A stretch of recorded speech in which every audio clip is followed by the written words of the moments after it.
Good evening, everyone, and welcome to the October 13th, 2022 meeting of the Penfield Planning Board.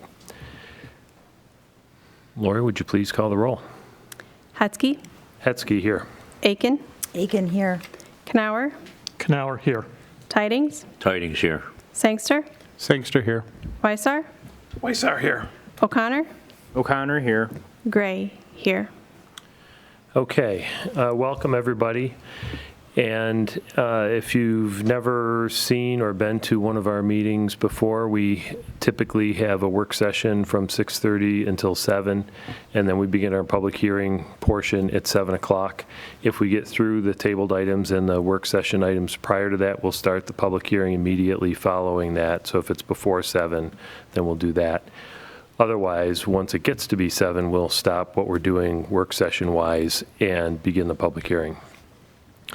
In addition to that, we are going a little bit out of order tonight because some items will probably take longer than others, and we figured that we may as well get through the real quick ones first.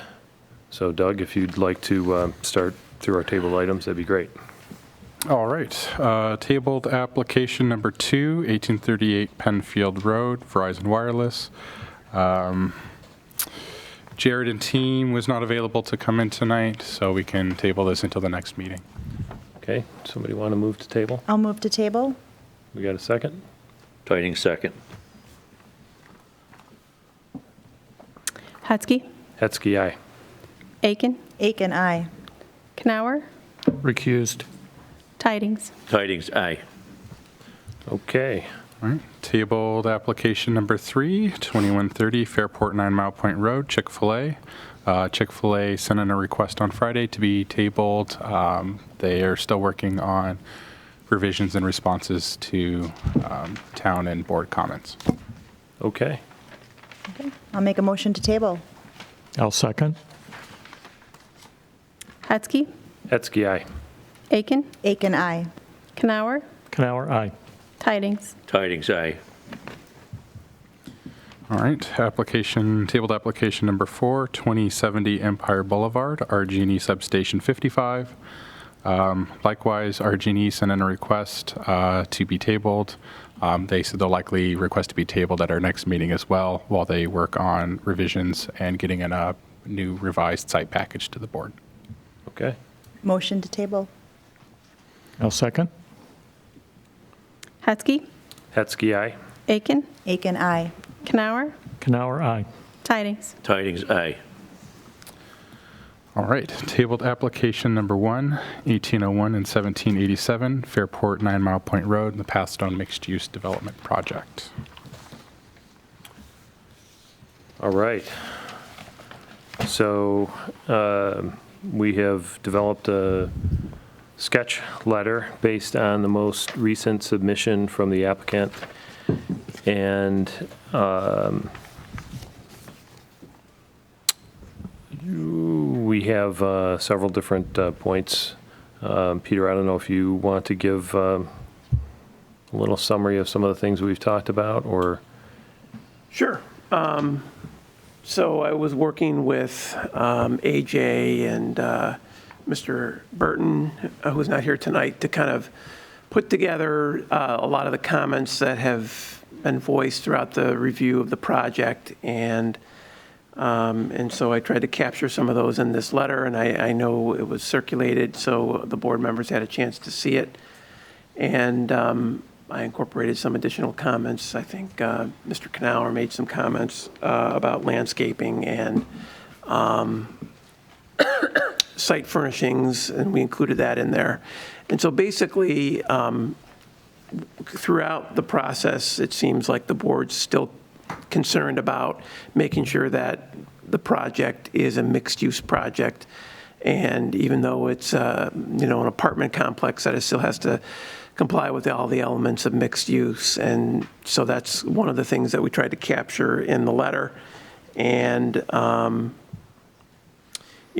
citing provisions of the code and the mixed-use development manual wherever we could do that to kind of highlight, why we're saying what we're saying. And, there was some comments raised. I think these were from the comments that Jim raised in his email, back a few meetings back about the variety of housing options being something that I think the board would be looking for. And, the need, I think, to have Zone A meet, because some of the project, while it moved mostly out of Zone A, it still is in Zone A in part, and it still needs to comply with the Zone A requirements, and a suggestion of considering some vertical mixed use in the spaces that have the commercial pads. I think that was one of the things we tried to put in here.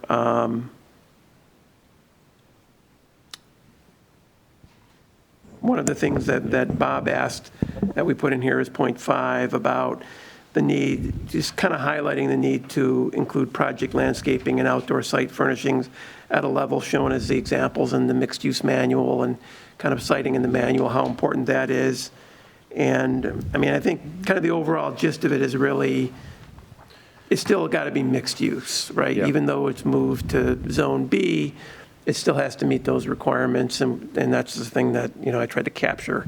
Right. And so, I guess, I'd like you to comment on those and make sure that it captures the things that the board wants to convey. Right. Do you have any?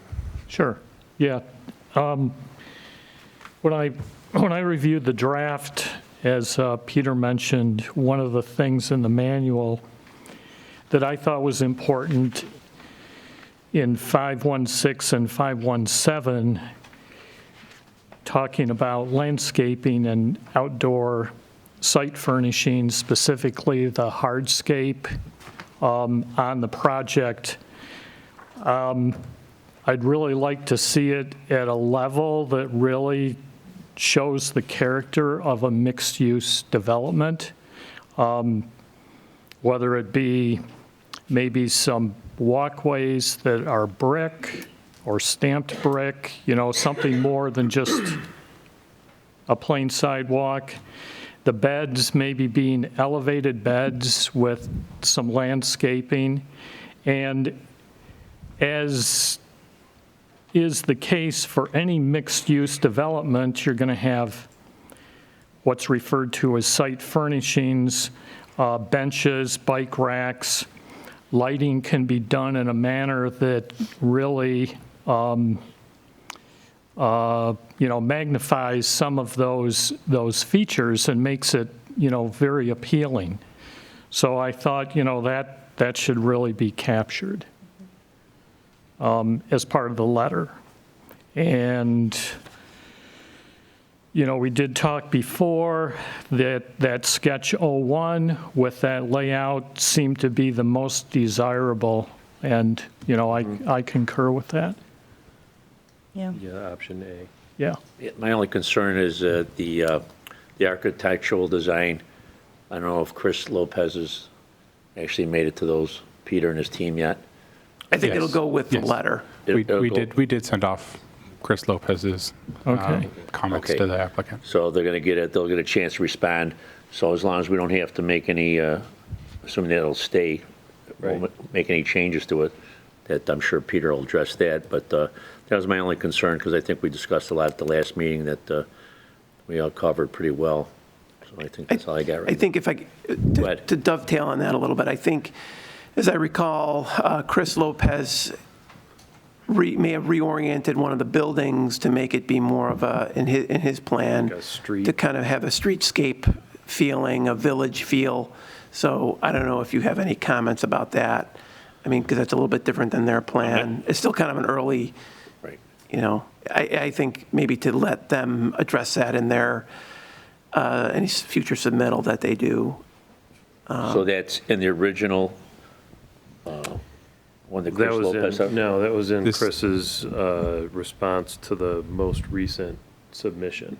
Okay. Was Yeah. aligning, if you look at the road. two larger buildings, I think it was kind of suggesting that they may and it was a suggestion.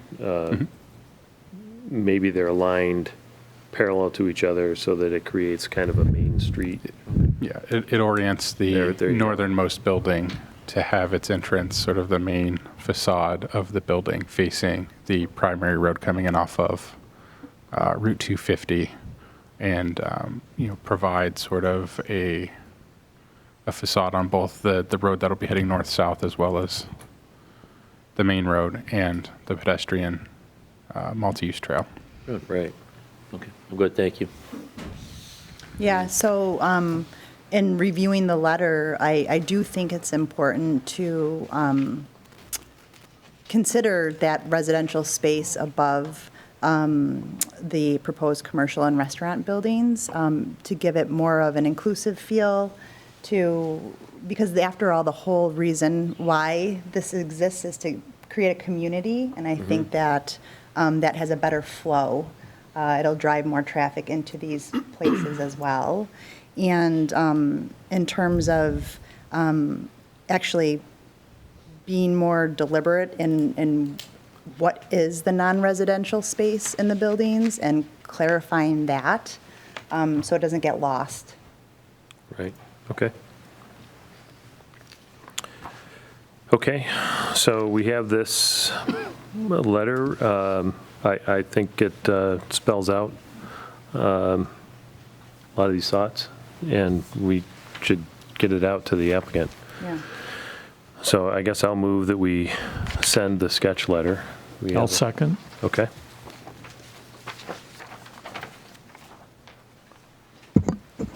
Hetzke, Hetzke, aye. Aiken, Aiken, aye. Kanauer, Kanauer, aye. Tydings. Tydings, aye. We'll just do a tabling resolution along with that. Oh, yeah, and I'll move to continue tabling the application based on responses to the sketch letter and new potential submissions. I'll second. Hetzke, Hetzke, aye. Aiken, Aiken, aye. Kanauer, Kanauer, aye. Tydings. Tydings, aye.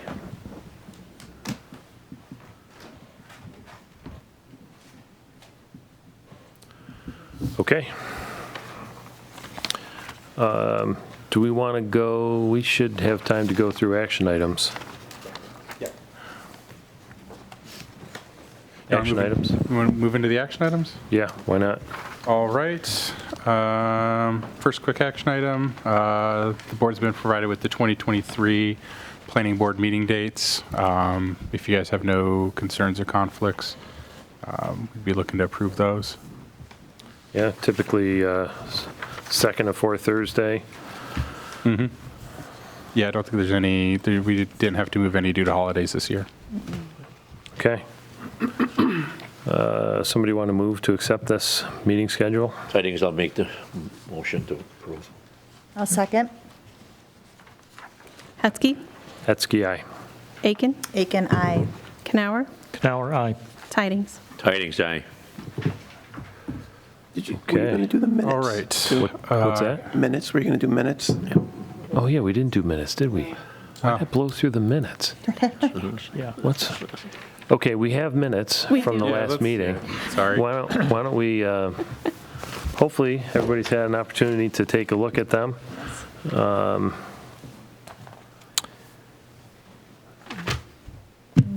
Yes, so entertain a motion to Yeah, approve. I'll motion. I'll second. Hetzke, Hetzke, aye. Thank Aiken. you for that Aiken, reminder. aye. I apologize about that. Thank you. Kanauer, Kanauer, aye. Tidings. Tydings, aye. Okay, All right. 14 minutes. Second action item. So recently, the planning board approved Splash Car Wash at 2140 Fairport 9 Mile Point Road. They recently came back into staff, looking to revise the architecture of the approved car wash. So Part of it is value engineering. They're looking to replace the wood shake that was originally on the tower element with an aluminum composite, switching out wood siding on the main portion of the building with a hardy board type material, it's LP Smart Side, and revising sort of the overall look instead of the curved architectural elements. They're proposing more traditional peak gable roofs. So the left is the new and the right is what we, Yes. what was approved. So overall, the tower is a little taller than originally approved. The one on the right is at 32 feet. The one on the left's at 35 feet. But because it's the gable portion of the roof, it'll appear Shorter. shorter or less imposing than having the large flat roof 32-foot section. It's still within code. Still within code. I like it better, Yeah, You like it better? personally, yes. I do too. I don't have a problem with it. Is this something that we should get our architectural consultant's opinion on, or are you guys comfortable with these changes? I'm comfortable with it. I'm comfortable with my architectural. Okay. Okay. Somebody want to move it? Sure. Tydings, I'll make the motion to approve it. I'll second. Hetzke, Hetzke, aye. Aiken, Aiken, aye. Kanauer, Kanauer, aye. Tidings. Tydings, aye. And our final action item, 2 Alden Glen and 1149 State Road. Staff has been engaging with the owner of both of those properties. It is the same owner. He's looking to do an accessory structure, and to do so wants to combine the two lots together, do a lot merge. Since they were previously part of an approved subdivision, it comes back to the planning board for a lot merge. Okay. Any engineering deal breakers on this? Nope, the lot will be zoning compliant, well larger than what is required by code. And we're working with the owner to ensure that the lot remains in compliance. Okay. Anybody have And any issues with this? That second lot has an existing curb cut? No, he started adding gravel for a driveway. It's what initially brought him to our attention, was that he was using the lot, storing vehicles on the lot, which is not allowed by code and specifically not allowed on vacant properties.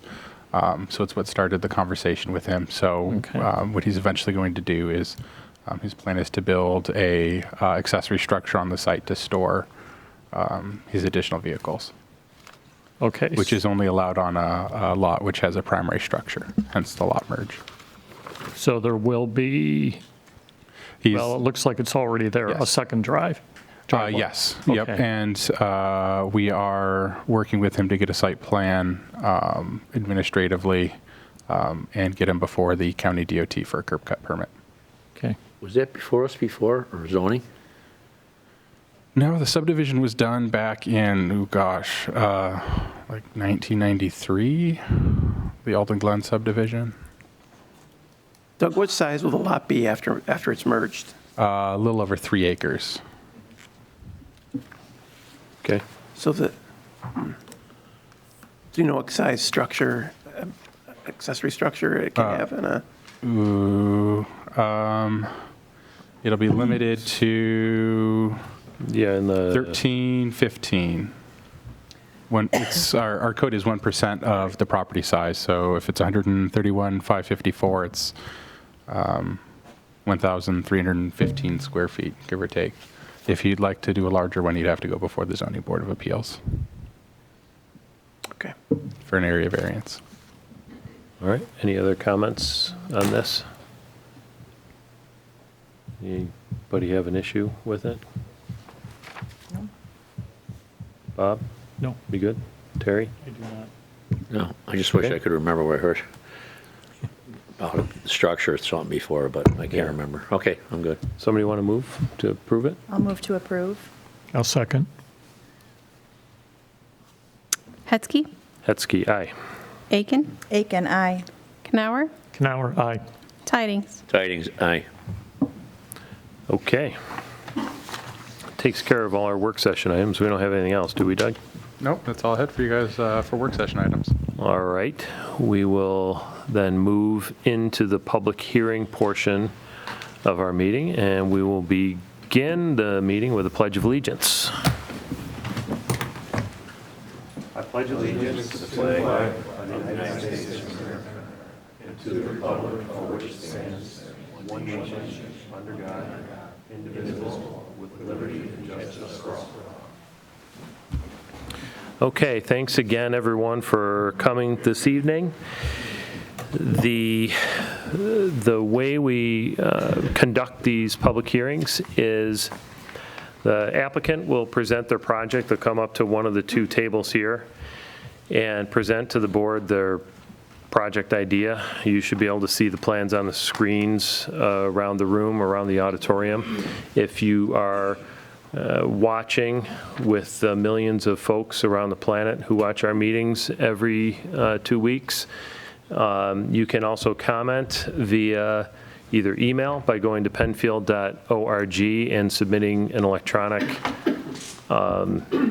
submission comment. And you can also call in during the public comment period at 585-340-8771. And the control booth downstairs will let me know. They keep monitoring those, both the electronic submissions as well as the phone calls.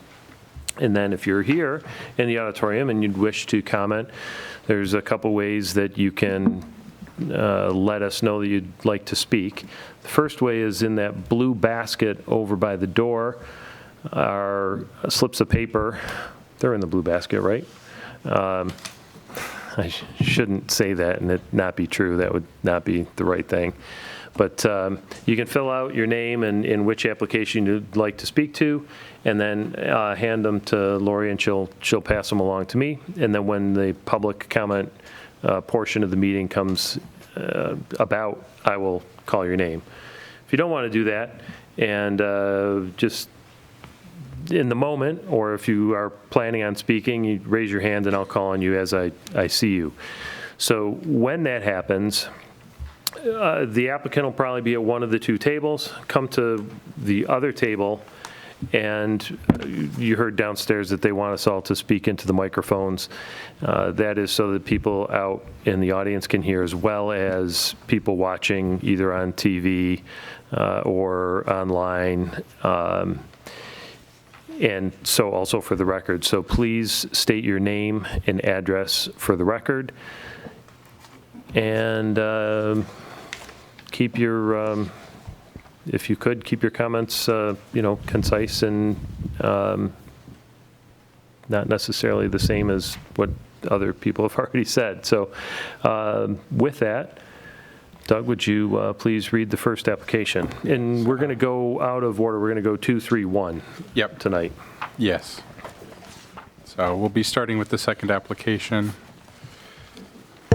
Application number 2, Marathon Engineering, 39 Cascade Drive, Rochester, New York, 14614, on behalf of Blessed Hope Community Church.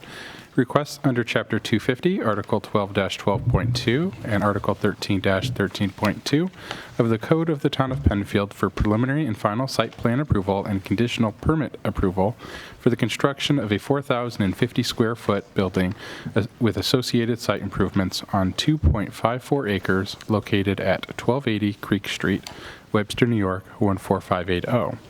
These property are now or formerly owned by Blessed Hope Community Church and zoned Limited Business LB. Application number 22P-0025, SBL number 093.15-1-2.115. Okay, welcome. Thank you. Good evening. Matt Tomlinson with Marathon Engineering. With me tonight is Pastor John Wurzbacher with Blessed Hope Church. We are here for, as Doug mentioned, 1280 Creek Street. It's located on the east side of Creek Street between Penweb, which is a dedicated road, and Sovereign Drive, which is a private drive that serves several businesses to the north of the property. As mentioned, we are in a limited business district, so we are required to obtain a conditional use permit. We've made application for preliminary final approval for the church. Blessed Hope Church has been in this community for quite some time and meets right down the street at a portable or temporary location, and looking to establish a permanent location here on this site. Many of the members on the board may remember us coming in a few years back with a proposed daycare on this site, and the general development or layout is essentially the same with a different building footprint, but many of the things that we learned about the site have been incorporated in here, including sidewalk along Penweb Park, modifications to the stormwater management facility to satisfy some of the comments or questions of the DPW and town staff. Utilities are immediately adjacent to the site, both sanitary along the front and the rear, actually, water main, and the regional stormwater management facility. We're proposing to build a 4,000 square foot building with a maximum occupancy for seating area within the auditorium of 180 people. That drives a parking demand of 60 spaces to comply with town code. That is generally above what is anticipated or observed at their church. It is planned for in the proposal. We're showing compliant 60 spaces, but only proposing to build 42 at this time. We'd look to bank the remaining 18 on the parcel itself. We're compliant with setbacks from Penweb Park as well as from Creek Street, and kind of pushed up towards Sovereign Drive in order to provide for parking near the main entrance, which will face towards Penweb. We have submitted building elevations and some renderings of what that facade is going to look like. I also have a stone sample and the color if the board's interested in seeing those as well. Yeah, perfect. Thanks, Doug. From a site plan perspective, generally, we're well under all of the lot coverages. We're providing some pretty generous landscaping along Penweb and to Creek Street. I know that there were some comments received, and we've received technical comments from town staff as well, that we've reviewed and don't have any significant issues with as far as compliance with those. We'll be working with town staff to address those. We are required to obtain one variance. We're on the zoning board agenda for next week's meeting, and that is for a buffer to residential. There's residential along, or to the east, excuse me, along Penweb, but the buffer that we're required to obtain a variance for is actually to the south of Creek Street, because that is zoned residential, even though it's not single family. So we have made application for that. 50 feet is required, and our parking is well inside of that 50-foot buffer. So with that, it's kind of the overview of what we're proposing to do on the site, and we'd be happy to answer any questions that the board may have. Okay. You mentioned you just need the one variance. Correct. And you're looking to land bank how many spaces? About 20? 18 spaces. 18 spaces? Correct. Okay. And tell me a little more about the materials for the proposed materials. Yeah, so the proposed building is a metal siding above with masonry wrapped all the way around. We've got a cast stone product with a tan color that's proposed for that. And then we've got a white and a dark gray colors, which are denoted with the arrows there. And then the awnings are a blue, proposed blue that matches the logo color of the church and the proposed signage on the side of the building. Okay. I'll take a look and then. So it's kind of it almost looks like slat wall upside down. That'd be. On the building itself? I don't Yeah. know. John's had more conversations with the architect than I have. I don't know if you can speak to that at all. Yeah, so the steel siding would be on the top of the building, and the stone would be on the bottom part of the building, and we have a lot of landscaping in front of it too to help break up the look of the building. Okay. And then I see you submitted a lighting plan. I have to confess that my eyes have gotten, The plans are significantly smaller than they used to be, yes. yeah, they are, that's for sure. Yeah, so we are proposing to light the parking lot. There's not going to be, or anticipated to be, a lot of 5 fixtures? activity at night. Yeah, LED down fixtures, dark sky compliant. We would anticipate that those could be dimmed or turned off other than for security reasons, most evenings. Yeah, most new fixtures have 0 to 10 volt dimming options. so- Yep. Okay. Any other, Yeah, I have some questions. So with the parking, you said the church holds about 180 people? That's the maximum seating arrangement within the auditorium. Okay, so are there concerns with overflow if there's a service where more than 60 people attend? Yeah, right now, this will give us substantial room to grow, so even with the initial 40 parking spaces, we only have like 40 people on a Sunday in a single service right now, so this gives us substantial room to grow before we would need any more parking. And we can, That's also in a single service setting. One of the ways that they can expand offering is to offer multiple services where they have a gap between, so they can manage that pretty well on their own with the service size and time. They also have a lot of families, so a lot of kids, so it's definitely not a high ratio of vehicles to attendees. Okay.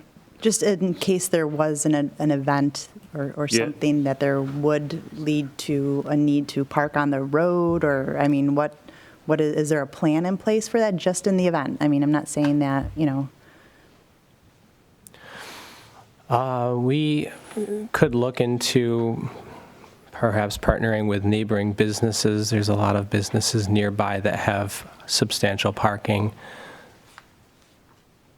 yeah, I think, maybe I'm wrong, but if you have an auditorium set up for 180 seats, and, you're assuming that maxed out 180 people are there, and that's 3 people per vehicle. And that's probably a somewhat unlikely scenario, right? What, can you speak a little bit about how many members your church has or average attendees on a Christmas service, let's say, just so we can help Sure, us yeah. understand? So even on a high Sunday like Easter Sunday or Christmas, right now our average would peak at maybe 55 people. So I think that there's quite a bit of room for us to grow, and I don't think that we're going to run out of parking even for special events for quite some time. We would potentially have the opportunity, and in speaking with Pastor about this before the meeting, it's never a desire to have somebody come visit and not be able to find a parking space. So this is definitely something that they'll be monitoring. Pastor and his staff are very confident that this provides them what they need with the ability to stagger services and that kind of thing. Go ahead. Let's say you grow the way you want to grow, it's beyond your wildest dreams, and you're routinely at 180 people every week. It seems to me that there's potentially room on the site to expand the parking, maybe in between where that proposed land bank is and the building. Correct. Topographically, would that work? Generally, easily, that's a relatively flat area, potentially for a playground in the future or a picnic pavilion or something of that nature. They don't have any plans for that yet. There also would potentially be the opportunity to double stack parking towards the pond, which is a flatter area, which would allow staff or people that are there for multiple services to be boxed in, if you will. So I think that if that was the case in the future, number one, they'd be very excited about the growth and opportunity. But number two, they do have some flexibility with the site, I think, to potentially come back for more if needed. Sure. Okay. Great. Any more? Are services typically Friday, Saturday, Sunday, or what does that look like? They're just on Sunday mornings. Okay. Yeah. Okay. There may be a Bible study or something during one night a week type thing, but a much smaller attendance for that. Okay. Yeah. Okay. You- What about if you need like a dumpster? You guys gonna put a dumpster in there? Right now, we're just anticipating residential style totes. No dumpster anticipated at this point. What about snow removal? Yeah, we've got plenty of space around the parking for snow storage here on this one. Okay. Bob, any questions? Yeah, a couple. In the building, will there be a kitchen located in the building? No, there won't be a kitchen. We'll have a small sink area just for washing hands and making coffee. Okay. But not really anything big prep or anything? Correct. Yeah, no kitchen. And the HVAC units, are they on the roof? Will they be on the perimeter of the building? Will they be visible? We've considered roof mounting them, or there's also a utility area within the building that they could be just outside of, on the backside of the building. Okay, is this a flat roof with a parapet? Is that the design? It'll be a single slope roof with a parapet. Okay, As of right now, they're anticipated to be roof mounted. If in final design that changes, we'll be adding some screening plantings around wherever they Okay. end up. okay. Thank you. Okay. Any other questions from the board? I just have one more, in terms of the design, it seems very modern. What was the approach with that? We're a really contemporary church, and right now we meet at the AMC Movie Theater in Webster, so we wanted something that was consistent with our style of service. Okay. This time I'd like to open it up for public comment. If you'd like to speak to this application, do we get any, okay, anybody in the audience would like to comment on this application? Let me just check online. It doesn't look like anybody's waiting on hold. And we do not have any electronic submissions at the moment. Okay, one last opportunity. Thank you very much for your application and your presentation.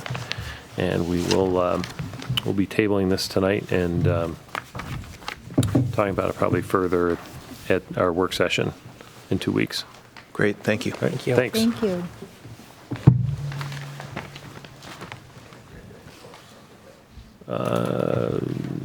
Oh, Bob had put it in his briefcase. He was going to go home with it.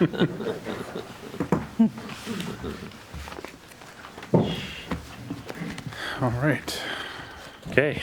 Moving on to our next one. Application number 3, BME Associates, 10 Liftbridge Lane East, Fairport, New York, 14450, on behalf of James DeBella, requests under Chapter 250, Article 11-11.2 of the Code of the Town of Penfield for preliminary and final subdivision approval for a 2-lot subdivision on 43.22 acres located at 5 Skimore Lane.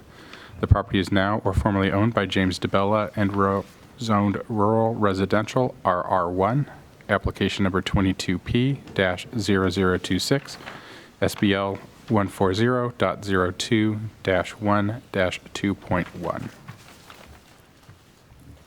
Okay. Good evening. I'm Jim DeBella.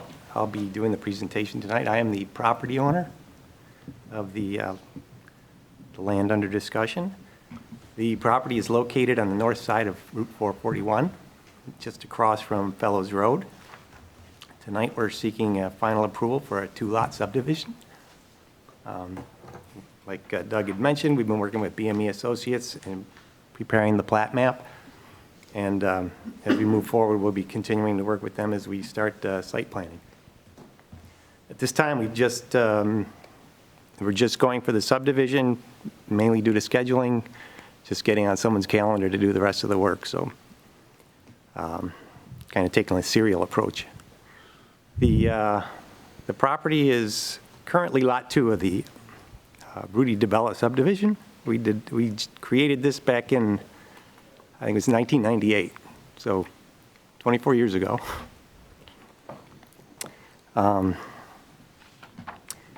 At the time we created the property, we put a 20-year open space easement on it and anticipated someday that the kids might want to take a piece of it. So that's what brings us here today.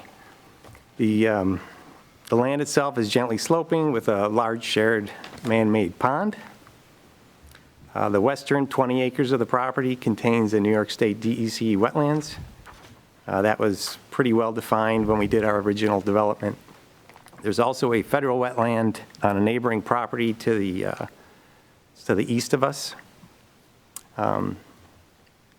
As Doug mentioned, we're in a zoning district RR1. The resulting lots 2A and 2B will be in compliance with the development regulations. Lot 2A is going to be a 9-acre lot, and that's going to retain the existing home and one of the small accessory buildings. Lot 2B is going to be just under a 35-acre lot, retaining the large accessory building, as well as being the site for a single-family home. And at this point, I welcome any questions, comments. Okay. Yeah, I got Do you just a want to get couple. started? Yeah, thanks. Hi, Jim. You're still presently living in the front home, correct? Correct. And so the plan is to move back in the second parcel eventually and then sell it, or are you going to keep it in the family, or you don't know? You're gonna try. My son's moving into the existing home with his family, Okay, and we're building next door. great. Sounds like a good plan. So now, I was familiar a little bit with 1998 back then, so, because I was on zoning then, actually, so. Any issues going back with, the pond or anything like that, events? I know one time you were looking at events. Yeah, we've hosted a few events there. Oh, really good. Yeah, we had a couple major ones back in 2010, which was a lot of work.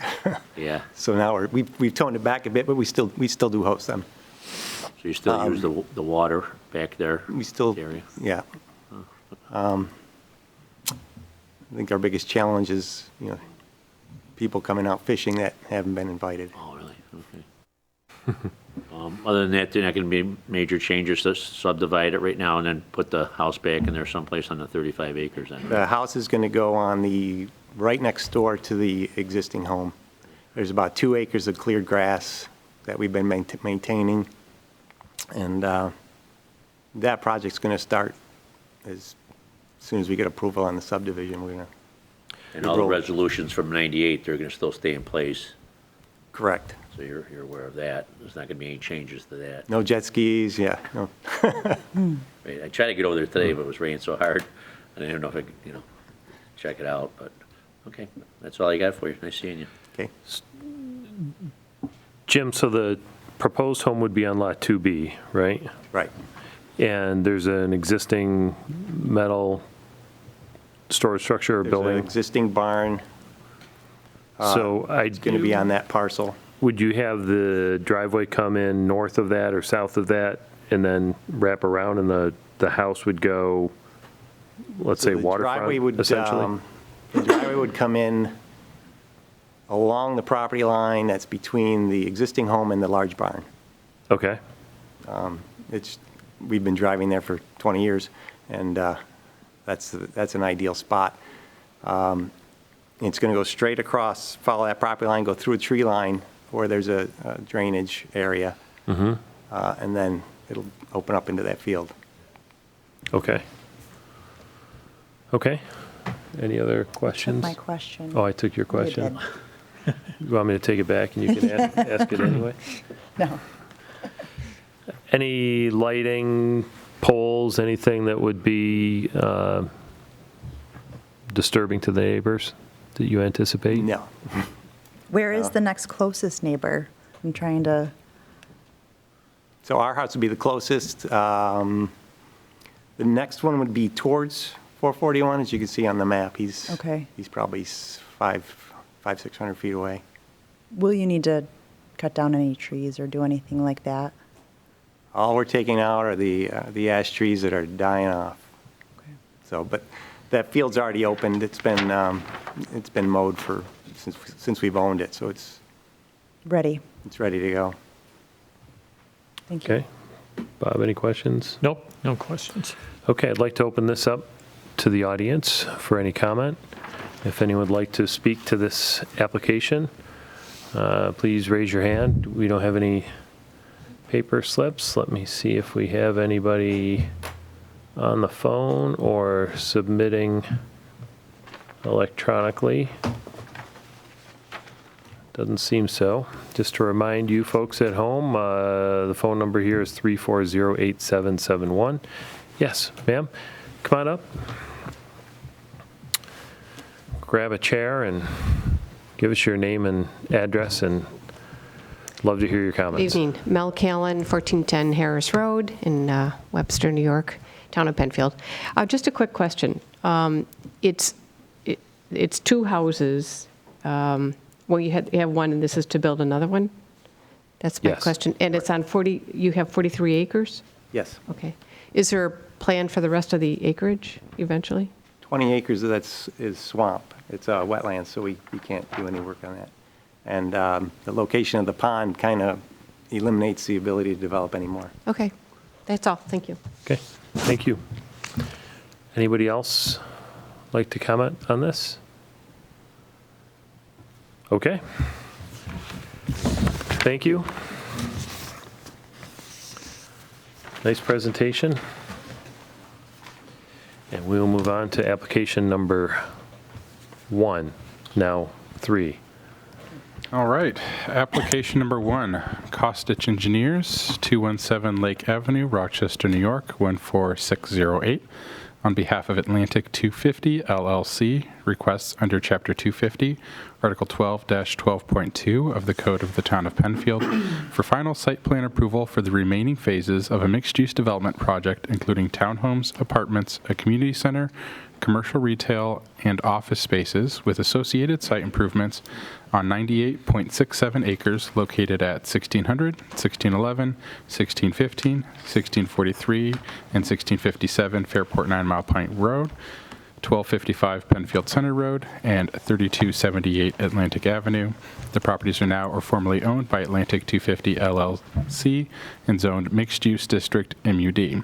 Application number 22P-0023, SBL numbers 110.03-1-4.215, -4.212, -4.205, 110.03-1-25.2, -2.25.1, -4.260, and -24.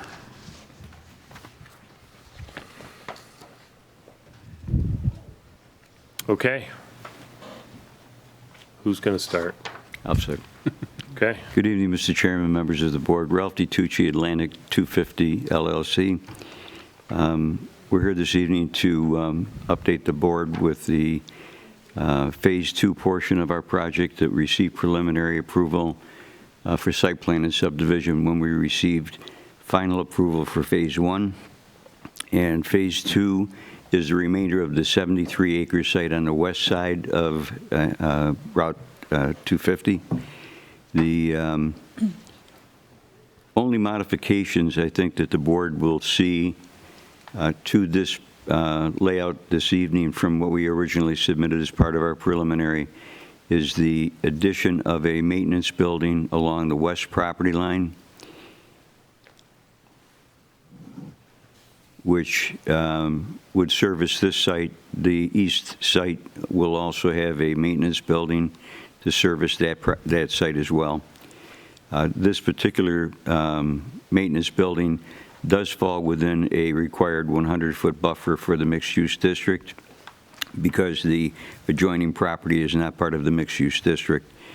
However, the adjoining property, the gun club, does have a wooded area that's approximately 210 feet in an east-west direction that abuts our property, which functionally would serve as a buffer.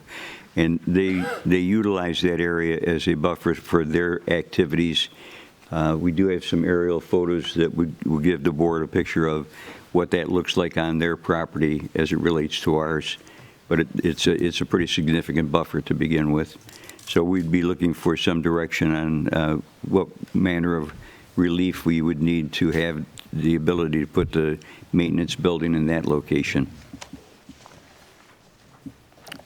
With me this evening is Garth Winterkorn from Costage Engineering and Jim Fahey from James Fahey Design. Thank you. We do also have this evening for the board, and I think you may have seen some copies by now, of the remainder of the buildings on the site that were not part of Phase 1. Those buildings that are in Phase 2 that are different than the buildings that were incorporated in Phase 1 would be building, we've identified them as Buildings B. There are 4 of those. They contain 34 apartments in a 3-story structure, plus 4 townhomes, and Jim can talk more specifically about them, as well as the A building, which is to the north of where Doug was just pointing to for the B building. That's also a 3-story building, apartment building with 119 units, and the lower tier of that, the 4th level, is basically an underground garage that is accessible from the west side of the property, almost directly across from where the maintenance building is shown.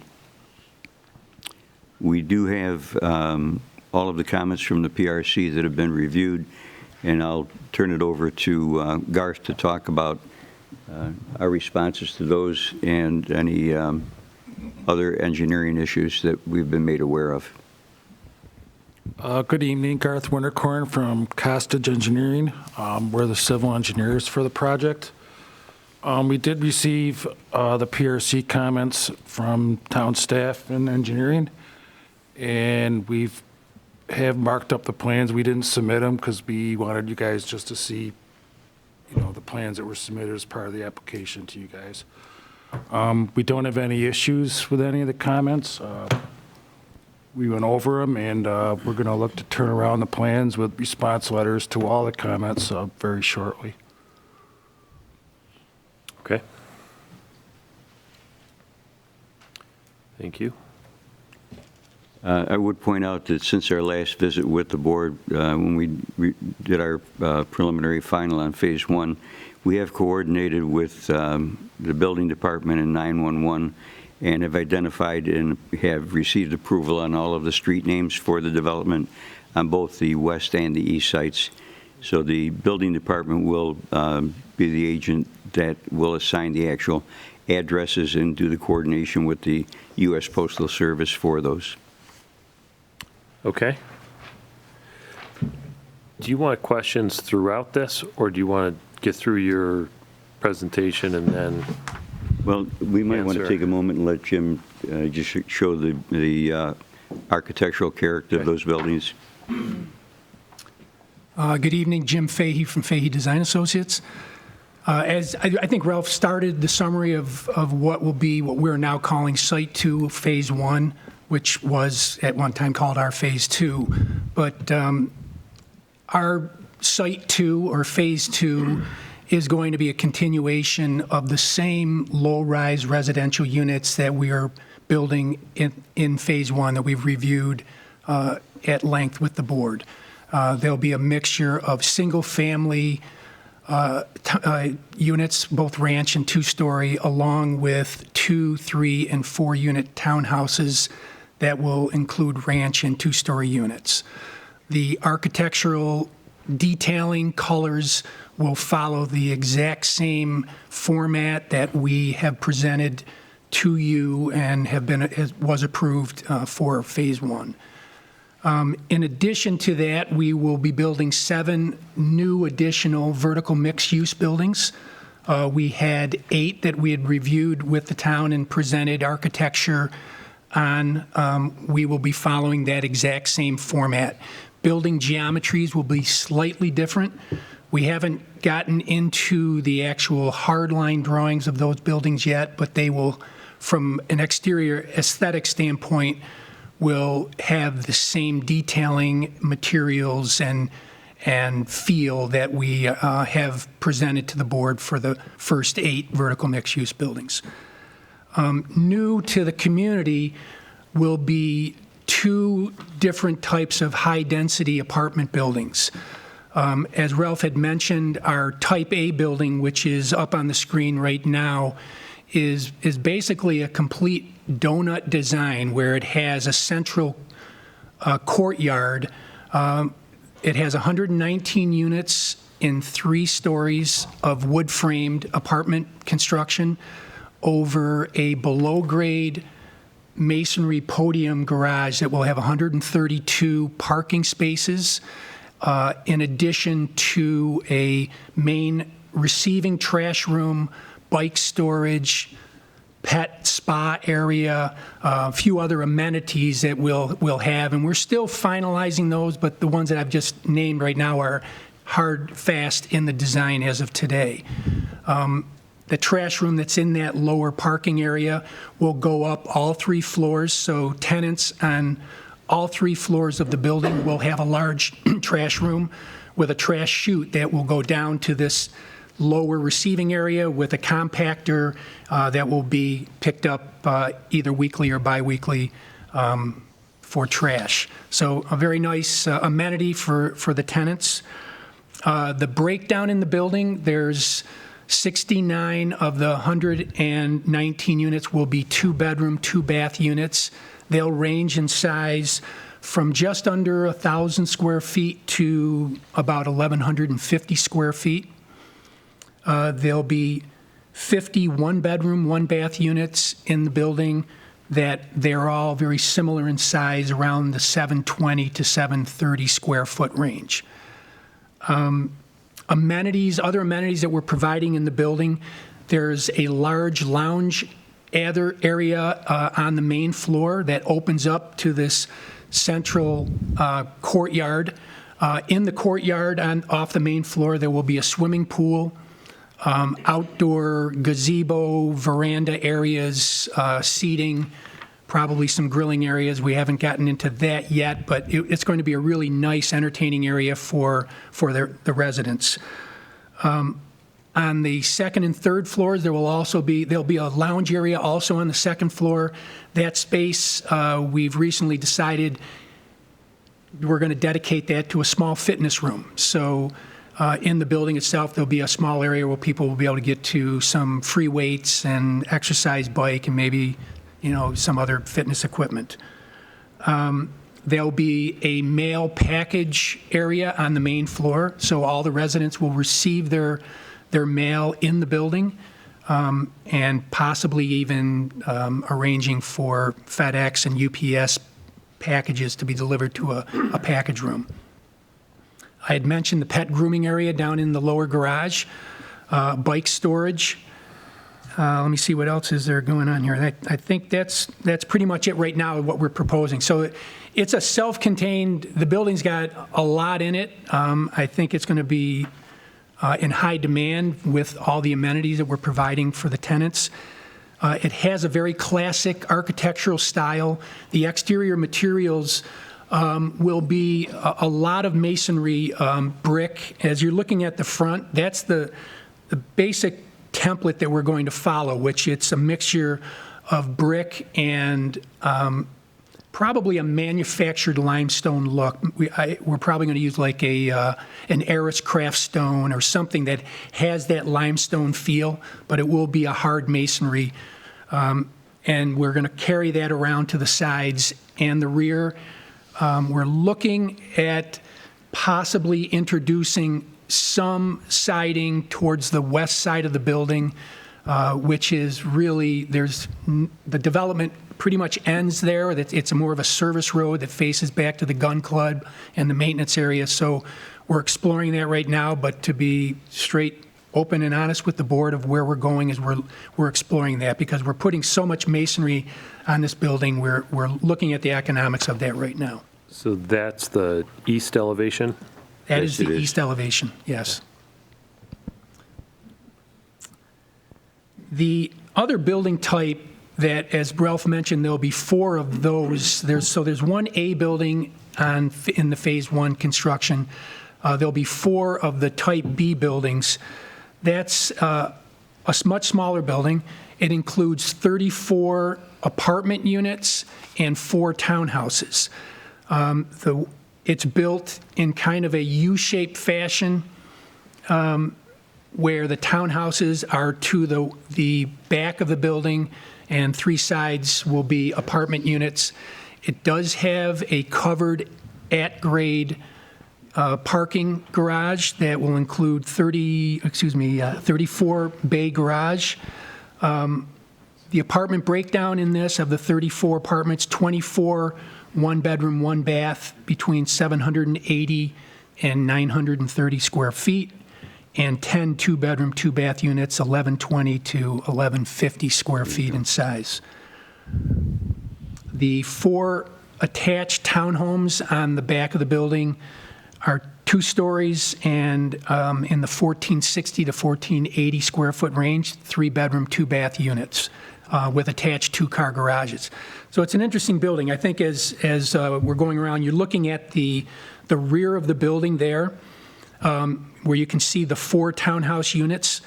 Looks like single-family homes connected, kind of giving some architectural interest and masking of the larger structure. One thing I didn't bring up is you can't really see it as well in that view, but we can see it from the floor plan. But you can see there's a U-shaped. There's going to be a second floor green roof area that the apartments will look into.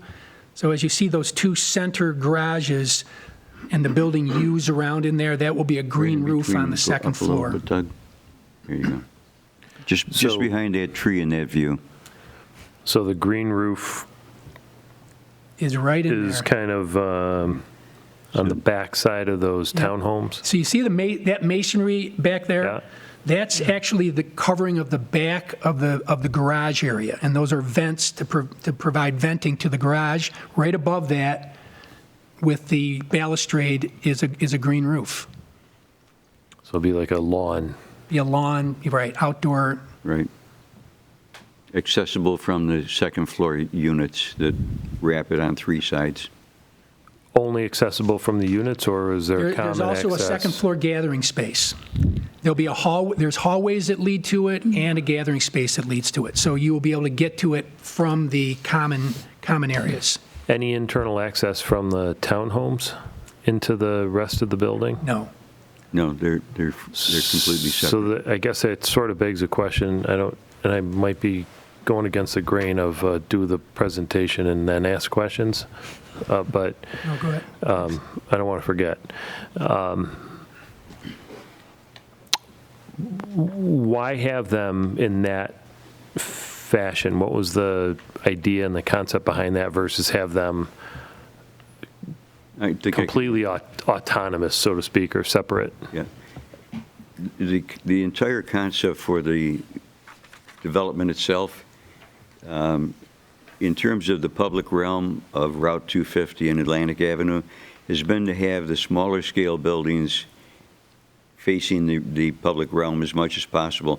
And as we travel through the development, where we do have clusters of individual neighborhoods, so to speak, the low-rise 1- and 2-story single-family through 4-unit buildings are in the front facing the roadway system. And then the larger, more dense units that have apartments in them that are 3 stories, we wanted to set back further. In this case, what we wanted to do is to not have that 3-story look disproportionate. And by adding the townhomes, it brought us down to a pedestrian scale. So a little bit better massing, a little bit more architectural interest in doing it that way, and being consistent with the rest of the development at large. Okay. Thanks. Sorry to interrupt you, Jim. That's quite all right. You gave a great answer. We do, I should point out, we do have in all of the apartment buildings, we do have self-contained storage for the residents on each floor. So they have that storage capability within the building, but not immediately in their apartment. So if some of the, the residents are looking to have, as they're moving in and out, if they're scaling down from a household, they can have a place to keep their other belongings that may not fit into the apartment furniture-wise. Oh, Is there a specific size of that? How big is their space? The storage space? Yeah. They're, Do you know? yeah, they'll probably be anywhere from like 4 by 6 to, they're small. We're trying to That's get as pretty much many in the as we standard. can. Okay. We will have, Do you foresee this being mostly empty nesters, people downsizing from a larger home? What do you foresee? no, as the demographic throughout the entire development, we believe, is going to be just across the board.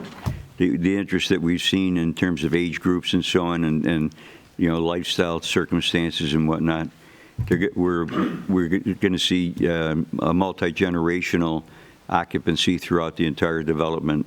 A lot of young professionals who grew up in Penfield, their families are here, and they want to be close to their families, but not necessarily in a home ownership position, especially with today's circumstances. The other thing that we have incorporated in the apartment buildings is electric vehicle parking charging stations now that will service the residents of each of those buildings. And then there'll be some common shared manifolds of electric charging stations in addition to that. Okay.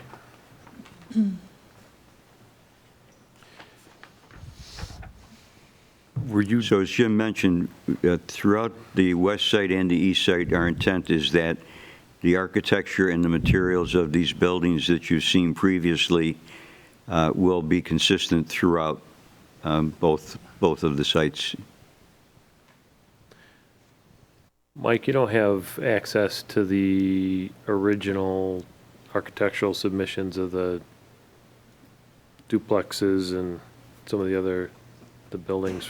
There they are right there. That's a triplex that we're looking at there.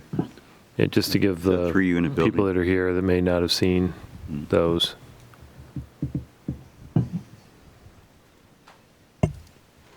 There's a duplex 2-unit ranch style.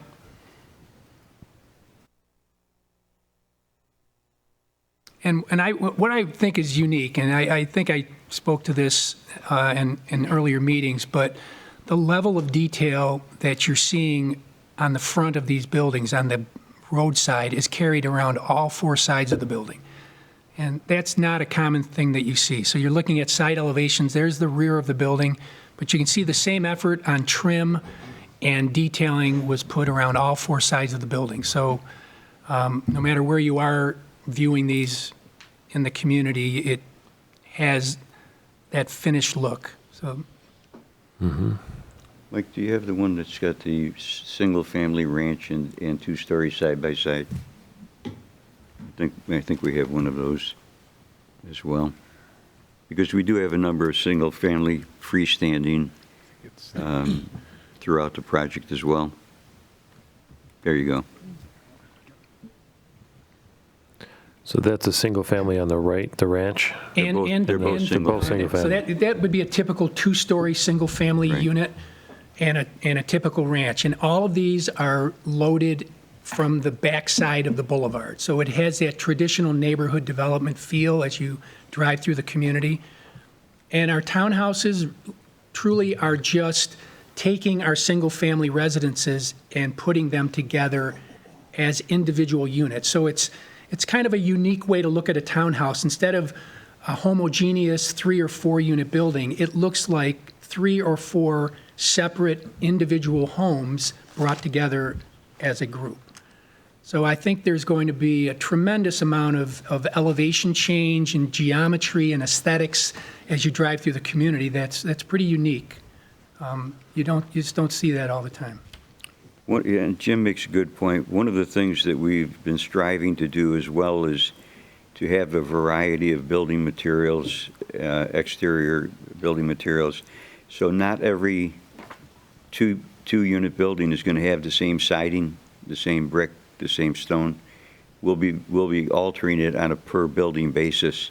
We've developed a multi-page matrix of what building gets what siding, so that the contractors will know that. We're trying to make it look as much like a neighborhood of freestanding individual homes as possible, still within the village image that we're striving for.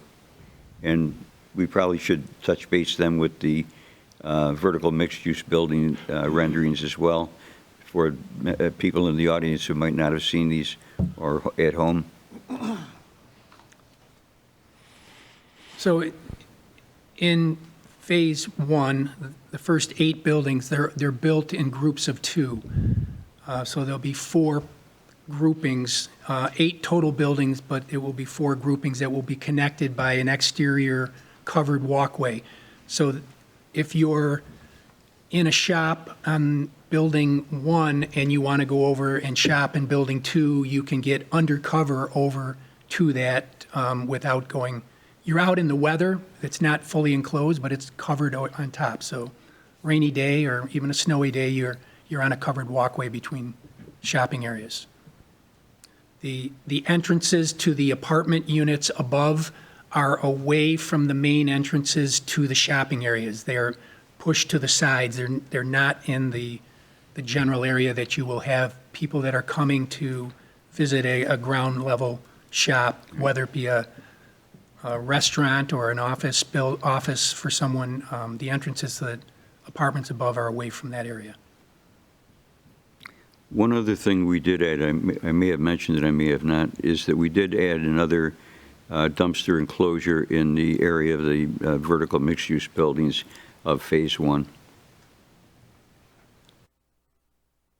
So the architecture that you're seeing here for the Phase 1, 8 vertical mixed-use buildings, this is what we will be following as we're doing our buildings in Phase 2. Okay. Same format. So we're not going to come back to you with a different look. It's going to look exactly like this, even though the geometry may be one half of that building for something that we're building, it will have that look. But it will be the same throughout in terms of both a 2-story and 3-story variation within all of the vertical mixed-use buildings. Okay. We might want to also put up the community building.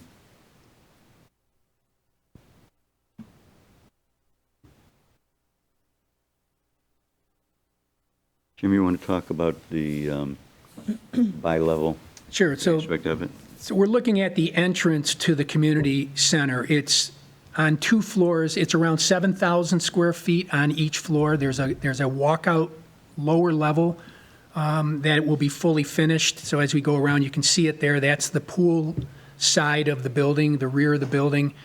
A full finished lower level that is going to include full, almost like locker room type facilities for men and women's area, a fitness club, a yoga studio, a mini bowling alley, a simulator, a golf simulator room, wine storage area. There's just all kinds of things going on for the residents of the community on that lower level.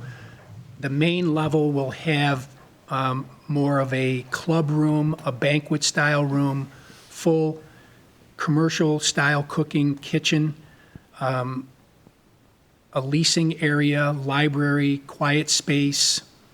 It has all the amenities. It's really like a mini clubhouse for you'd see at a country club.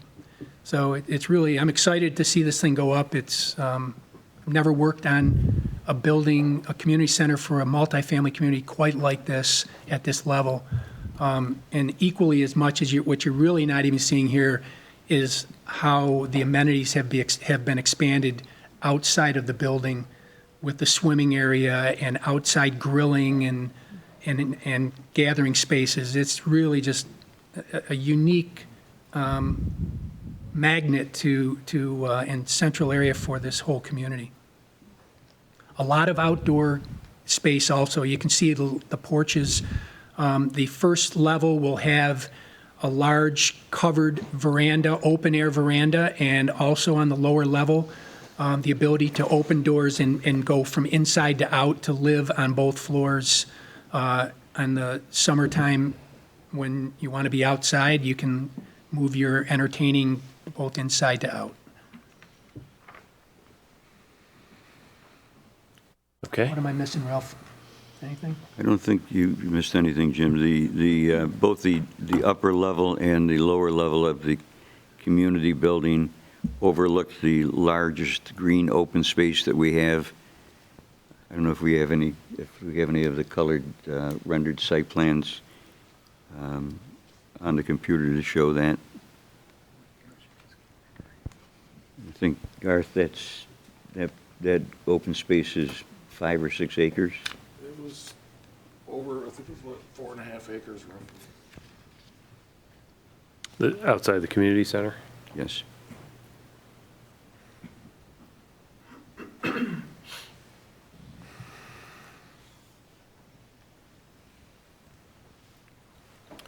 I think that pretty much updates everything. Okay. All right. Who wants to start? Bob, you I want to had- start? For starters, I had a couple of questions for Phase 1 and Phase 2. What's your, if you could say, your anticipated build schedule? The construction duration for filling the units, The start and then the duration. the duration will be based on the absorption rate for leasing, of course, and the market study has indicated that we should expect to see typically, because it varies by season, as you're aware, Right. but typically it'll be between 3 and 7 units a month leased up. And we'll be looking at trying to complete all of the west site in roughly a 2.5 to 3 year duration, again, depending on what Mother Nature does to us. And for the Phase 1 and ultimately for the Phase 2, do you anticipate a start in the next 6 months? Yes, definitely. Okay. And one thing I should also point out, because it may be a point of confusion as the board looks at the materials, we initially were looking at doing Phase 1 as a project unto itself, so to speak, and then we would follow with Phases 2, 3, 4, 5, and 6. 5 and 6 were on the east site. The others were on the west side, as you may recall. And the reason I point that out is because they correlate in a manner of speaking with the off-site improvements that we'll be doing for traffic mitigation. And now by combining Phase 1 and Phase 2 on the west side as one continuous undertaking, we've begun to do coordination with New York State DOT on the timing and the methodology of the off-site traffic improvements as well. So there may be a little bit of confusion as you look at the prior approval of Phase 1, and we're really looking at the west side is Phase 1 and 2 combined, and then the east side would be Phase 3. Okay, yeah. And my other question was going to be, of course, we've talked before, traffic considerations, but it sounds like that's going to evolve. Yeah, we've actually, Costage has already begun interacting with DOT on the actual physical drawings for the traffic mitigations. Our intent is to do all of the drawings and specifications for those improvements now up front, and those improvements will be triggered by the issuance of certificates of occupancy as we go forward, and the traffic consultant will be monitoring the actual traffic volumes as to how they compared with what was forecasted in the traffic impact study. In the model, okay? Yes. Okay, thank you. Thank you. I just got one question. Ralph, Yes. that home that's on Atlantic Avenue down near 250, is that still there? Yes, You own that? we do. Correct. You gonna tear it down, move it? something. Yeah, So, they'll be gone. okay, and the other lot, you don't own that? That's a vacant corner lot, but you don't own that? We do not. Okay, thank you. Yeah, that's an exception parcel. Okay. Couple of questions. Curiosity, why go right to phase two and the rest of, why seek approval for this before getting started on phase one? Yeah, it's a two-factor. One is that with interest rates going the way they are, we're better advised to try and concentrate all of our energy and dollars now before things may get worse in terms of financing. But along with that, when you look at the original approach we took, we hadn't done much in the way of going out to the public and asking about the demand for the project other than the market study that we have done. But we've had enough people calling up and asking about the project now that we have a pretty good level of confidence that we'll hit and exceed the targets that we had anticipated. Additionally, when you look at the site work that the development contains in terms of earthwork, utilities, the original plan, we would have been doing temporary staging of topsoil stockpiles and then picking them up and moving them again as the rest of the project developed. So this is going to be a continuous flow of earthwork, utilities, surface improvements, and buildings from the south end at Atlantic Avenue to Penfield Center Road. Okay. Idea of what somebody's going to be paying in rent? I mean, are these... Yeah, I'm not that guy, to be honest with you. Okay. The rest of the team is going to deal with that. It's been a moving target, quite honestly. When we did the market study originally in 2008, I think it was 2010. All of those projections in terms of rents are gone.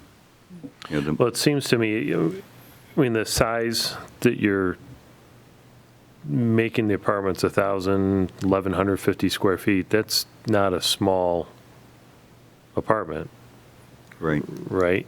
Well, that's correct, and it's intentional because one of the factors that has kind of confirmed why we're doing the project the way we are is that the for-sale housing market, as the board is probably well aware, has really suffered greatly. We had a very steep incline in terms of the pricing of existing homes for sale.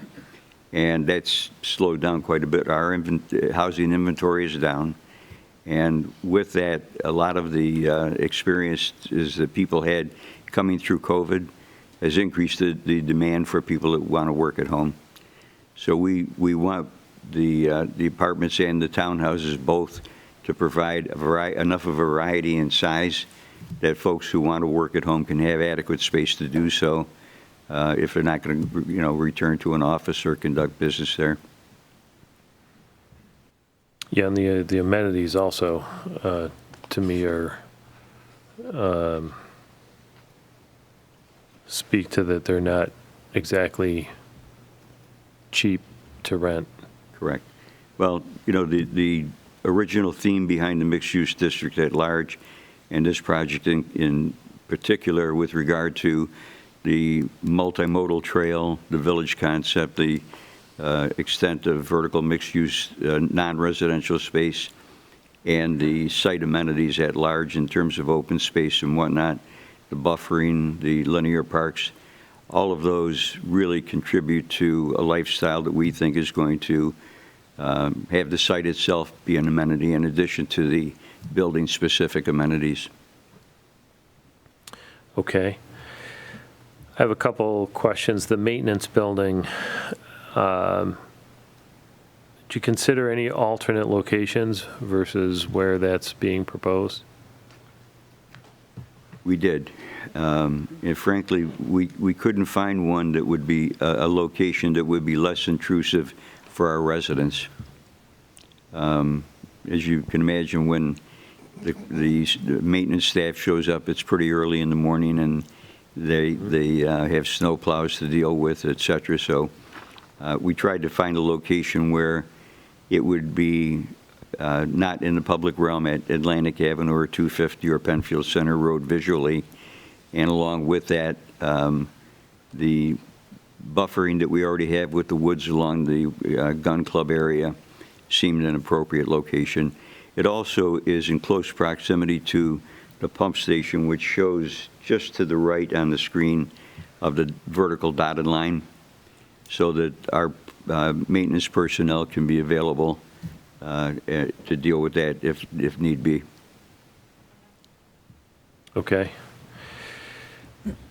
Question I have on the, I think it's a building A. Yes. You briefly mentioned a package room.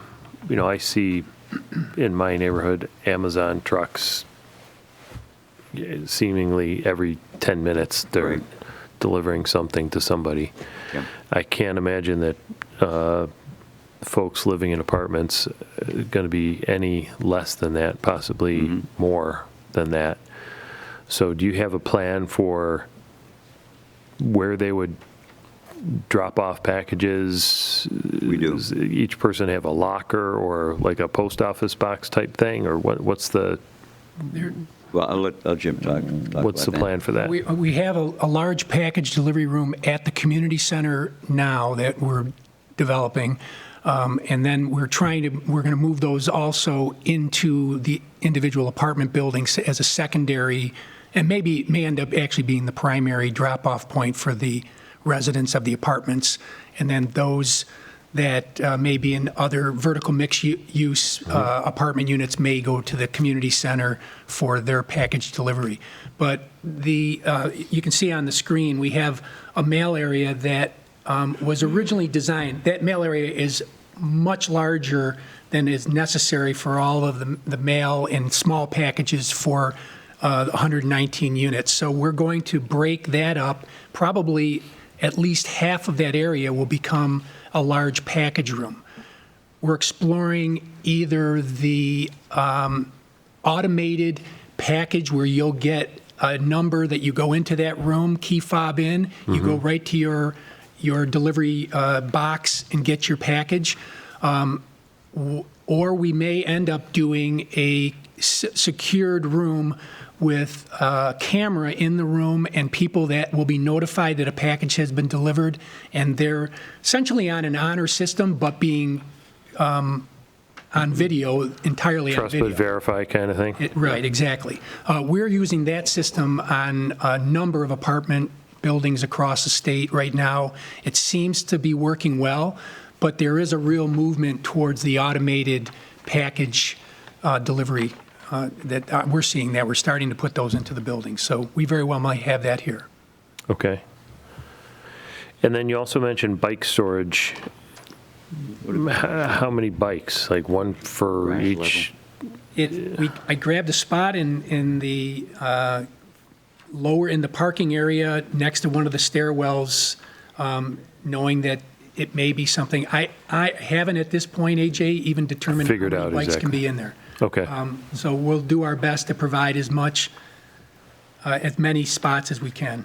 Okay. All right. Any other questions from the board at this time? Yeah, I just sure. have one.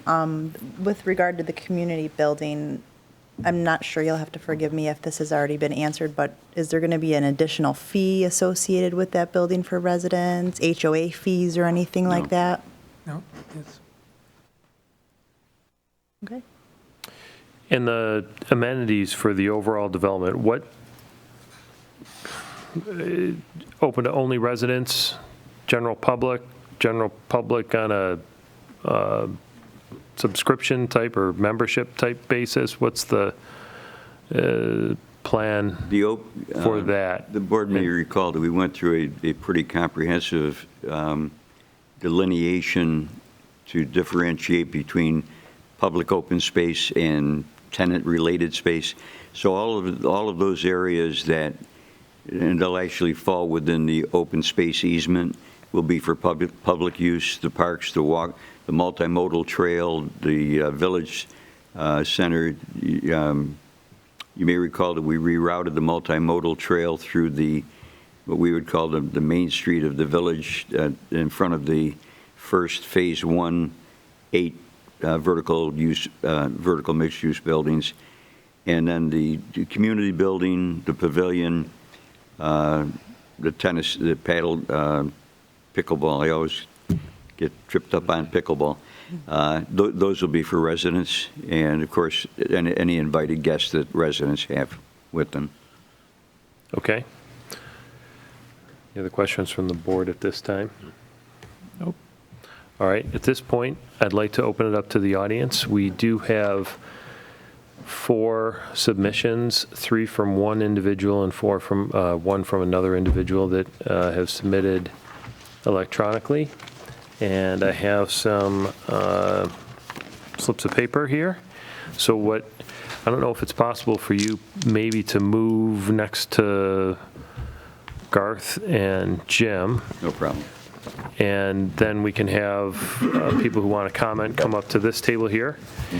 And just a couple of things.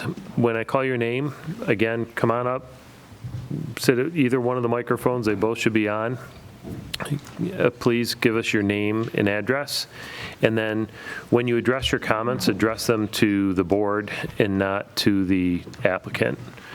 So with that, I may as well start with the electronic ones. We have 3 comments from Linda at 3 Parham Drive. She didn't give her last name. Where will the entrances be to enter the complex on 9 Mile or on Atlantic, and how will traffic flow into and out of the complex? The intersection is already very congested. There are entrances both on Atlantic as well as on Route 250. Question, are all the amenities you're highlighting, are they for the residents only? What will be open to Penfield residents? Was a question that I asked. What study are you referencing? Say a mixed age, all ages will be moving into this complex. What data supports this comment? The west site. Okay, so you're referencing a study for the west site. You conducted a market study. Oh, yeah. We've had it updated 3 times so far. Okay, so I think that's what the question was. Right. If there was some sort of public study done. Oh, yeah, absolutely. On the market study that we did, if I can explain it, when you do a market study, it identifies an effective market area. So it's not just the immediate location of the site that was studied. It's a much broader, and it goes well beyond Penfield Center Road into Webster and south down into Parrington, et cetera. So the market study anticipates people who will come from outside of the effective market area, because you'll always have transitory people moving into and out of the communities, as well as people who have been residents in Penfield proper for some time. So but the study it's your own study that you we commissioned with a firm that does that sort of Correct. thing. It's not a study that, say, I don't know, the University of Rochester or something did as a general. No, it's not. Public interest type article. Right. We depending on what type of development we're doing, in this case for a residential, we look to a community-oriented type of market study consultant to do this. Right. So, hey, this is the concept. Tell us if it makes sense or if it's going to be a disaster. Well, what it establishes is what the market demand was at each point in time that we had it updated. And it was done in the context of what the mixed-use district goals were. So we looked at the objectives that the town set in the comprehensive plan and the mixed-use district manual. And then when we got the demand factors from it identifies all of the existing demographics, not only within the town of Penfield, but within the affected market area. So that's what got us to a point where we recognized that we would have a multi-generational project just in terms of what people wanted in the community, what they were looking for. So now this is a follow-up question for me. The 3 studies or the 3 updates, was there any dip in suggested demand? No. Was there increase? Did it remain steady? What was It was actually very constant. We intentionally did not update it during COVID because that was an anomaly that, from what we've seen in other developments in the community in terms of multifamily, the COVID experience actually accelerated multifamily. Okay. The other comment that I have here is from someone named Teglash, also at 3 Parham Drive. Same individual, Mr. Chairman. Oh, so maybe Linda Teglash. I'm going to guess that that's who it is. What are the monthly rents for the various apartments and townhouses? So, and you, I actually asked that as well, and you're not 100% sure. Right. Okay. Please forgive me if I butcher your name, the pronunciation. But first person, Christina Labarge.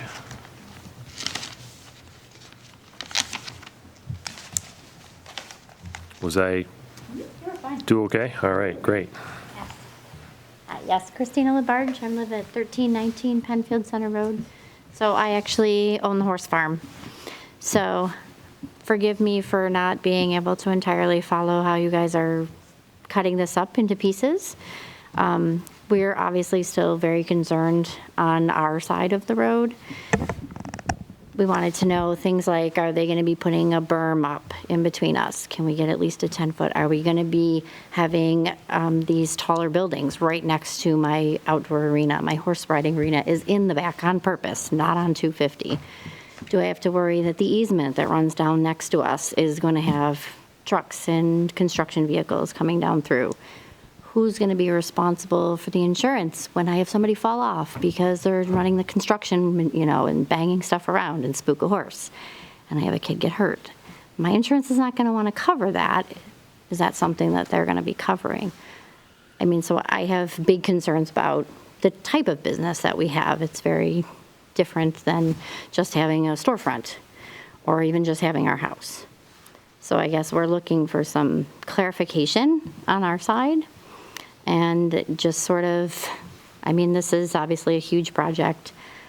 Honestly, I don't know how they're going to fill them. I agree with you. It sounds like everything's going to be very expensive, which sure in the real world would be like, oh yeah, my business, it would be great to have some high-end people. But honestly, I'm wondering the same thing. Like, this sounds like it's going to be a very expensive place to live. Are we really going to be filling this many places? And then also a couple years, it sounds like this is a 2 or 3 year on the west side, and then does that mean in a couple years they're going to be working on ours? Originally, when you guys proposed, it was going to be 5 years from now before I had to worry about what to do with my business or how things needed to change on my side. Now it sounds like maybe, unless I'm not reading and you have a bunch more steps on the west side, that it's only a couple years now, and we have to try to implement a bunch of changes on our side to cover our own selves.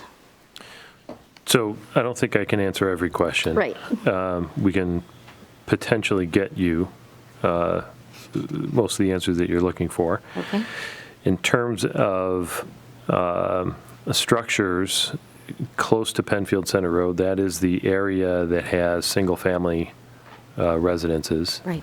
So there shouldn't be large structures nearby, and that's part of the reason why the design was made this way. And I don't really want to call it zoning, but it is called zones inside the mixed-use district. There's Zone A, B, and C, and that goes from Zone A is the most intense, and then B is less intense, and then C is the least intense, and Zone C is what abuts Penfield Center Road. You are correct that this hearing is to seek approval for the rest of the project instead of phasing it out Right. over 6 phases or something. And so the guess would be probably be 2 to 3 years, according to the applicant, in terms of construction. I'm not sure where construction vehicles, entrances and things like that, but I can't speak to, we get those answers. Actually, do you have construction entrance? Is it Penfield Center Road or is it somewhere else? There won't be any access to Penfield Center Road from the west side or the east side. The construction entrance on Atlantic will be the westernmost location that runs up along the gun club. And then if we require more than one, it would likely be the northern curb cut on 250. 250. Okay. But that'll be part of the interaction that we have with New York State DOT as well. Okay. Right, because everything is super busy down there. I mean, it's hard even to get out from Penfield Center onto 250 anymore. Yeah. It's already Yeah. busy. And we purposely don't have any curb cuts on Penfield Center Road. Okay, so what about on my side then? It would be obviously not in the easement, but how close to the end? I don't see the, Finger out to Penfield. The one that runs to Penfield Yeah, Center yeah. Road, that Yeah. won't be developed. okay. So, okay. Any other comments? Just wondering about, who's going to be responsible for the construction crews and things? Is that, who would I contact if we're having problems with? I would say probably Be the town contact of Penfield Engineering Town of Department. Penfield. Okay, The begin with. engineering department during the construction phases does do inspections on a regular basis of sites. okay. Is there a way to find out if they're going to be, like, we can put a berm to block out the sound and things as they're doing the construction, or? Mr. I mean, I Chairman. just have to worry about literally children falling, like, just a safety issue. Sure, that's a question that we can address. Okay. I can't give you an Yeah. answer to that right. He was, right- yeah. Go ahead. If I could clarify, the time frame that I was speaking of earlier was for the west side, not for the east side. Okay. So those are separate phases. Now, are you So east or tonight you they're not west trying to of get- 250? We're on the east side. Yeah. We're You're on the east side of Yeah. 250? Right. Okay. Yeah, so that's why I said I wasn't sure, because it says Phase 2, which originally I feel like that was the east side and Phase 1 was the west. But then it sounds like they're splitting it up into more pieces. So if my understanding is they're looking for approval, final approval. They already received preliminary approval for the development overall. They're looking to get final approval for the remaining phases. How they sequence that in construction will ultimately be discussion with the engineering department and how they approach their NOI process. Okay. All right. All right. Thank you. Thank you. Okay, James Edel?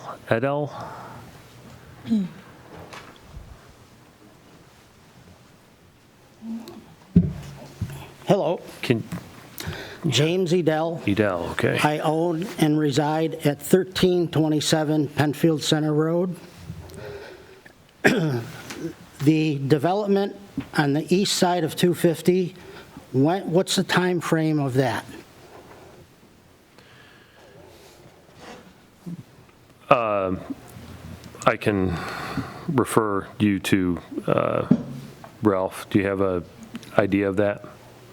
That won't be developed until the west side is completely developed, and depending on the weather conditions throughout the construction on the west side, we'll be looking at that being, you know, a 2.5 to 3 year time frame just for the west side before we can do anything on the east side. The only thing we will be doing on the east side during the work on the west side is a road bore for a future pump station on the east side that'll be going under 250 at our southern Route 250 entrance. Okay. Also, since my property adjoins the development to the east side, I'm wondering if there is any fence or anything to divide the two. I would highly urge the town to recommend that. The reason being is I get a lot of debris right now coming from the west to my property. Blowing across 250 and off of 250 over to your property? Correct. And I'm assuming with the development there, there's even going to be a lot more. Okay. Plus, my area is all wooded, and before I purchased the property, there were kids going back there, having fires, partying. I don't want that to continue. It has ceased, but with multifamily, I'm afraid of it happening again. Okay. And also, to the east border of this development, it is at Thomas Creek, and there are wetlands there. There has to be a buffer, obviously, for that, and I want to make sure that that's taken into consideration. Yes.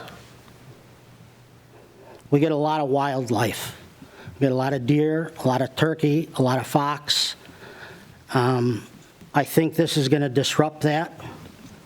I'd like to have it have as little impact as possible. I think if we have a fence that is, I would like to see something about 8 feet high that's going to help with the wildlife as well. Okay. That is it. Thank you. Thank you. Okay, would anyone else in the audience like to speak to this? Yes.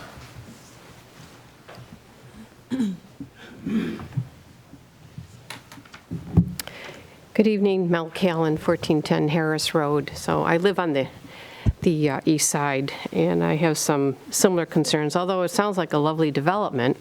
But I think I have a few questions that I think will be quick, so they can probably be answered fairly quickly. It sounds like it's not just going to be for older people. They want mixed or multiple families there as well. Any kind of kid-friendly options for this development? I mean, like playgrounds and that type of thing? You know, and thinking of safety as well for children. School buses and being able to have access and that kind of safety thing. Care to answer? There is playground equipment provided for on the west side currently in the drawings that we've submitted, in addition to the open space, which is a multi-purpose open space for frisbees, those type of activities, not organized, sports activities as such. And the east site, as we envision it right now, will likely be more oriented towards seniors. It won't be age restricted or anything, but we anticipate that the final design on those units, not the exterior, but the interiors, will be more oriented towards a senior population. You mean the east side of 250? Yes. Yeah. More so than the west side. I know that you weren't able to suggest what kind of rents there were going to be, but, thinking of mixed income families being able to participate in this, it sounds so wonderful, almost sounds country clubbish. which is great for some people, but especially with the economy, the way it's moving in the direction now, and it doesn't sound like it's going to be turning around anytime soon, I would be concerned about the ability to attract people who can afford such a thing, but I'm sure there are some out there. But just Penfield has been such a wonderful place that attracts people of all incomes, so I'm hoping that this development will allow for people with variable incomes. Is that the case? I'm not sure I understand the question. Will you have any kind of... There won't be low-income or assisted. There won't. So people have to be able to afford this type of unit. Yeah, it's Market rate. It's market rate of housing, but part of the reason that we've got the variety of residential units that we do between the housing and the townhomes, the size of the units is a factor in the cost of the rent, and we did that purposely to be able to accommodate people who don't have a high income to still be part of our community. Yeah, I get that, but if they have children, if it's a whole family unit, parents, couple kids, they're not going to be able to fit into a 700 square foot unit. And we do have 3-bedroom townhomes, 3-bedroom apartments as well. That's great. The question is still affordability for people that couldn't afford that type of unit. And what type of retail places will be there? Are they, affordable types of retail places for the residents and for Penfield residents throughout? I don't know if that is That's not determined yet. determined at the moment. Okay, it's just something to consider as retail is committed there. I think I heard you did talk about walkways, accessibility for bikes, which is wonderful. Hopefully that will remain. And of course, as you already mentioned, there has to be some storage room for bicycles as well. So hopefully that'll be taken into consideration. And because I live on the east side, one of the hallmarks of Penfield it has is a wonderful residential areas on the west side of 441, and the east side has been farm country, housing that originally had to be like 5 acres. Now I think, AJ, is it 2 acres is the minimum? Yeah, our, let's say, most restrictive residential zoning is RA2. RA2. 2-acre minimum Right. zoning. So it's just hoping that we can keep the east side of Penfield the way it has been for years, and development like this, there's concern that you have to have the infrastructure to have such a development on the east side of 441, and is that going to be momentum to continue more and more development on the east side of Penfield? Or will it be restricted to just what's along 441? Well, I can say that, I don't have a total crystal ball, Right. and I'm not, our board is charged with interpreting and dealing with the laws that are made. We're not the ones who actually make them. But this district is fairly well restricted to maybe 1 or 2 parcels. I don't even think it's 2 parcels deep on the east side of 250. So from Penfield Center south to basically where the YMCA is. And really nothing east of that is designated as the mixed use zone. I'm not aware, I haven't heard any So far, chatter, it's not. scuttlebutt, whatever, about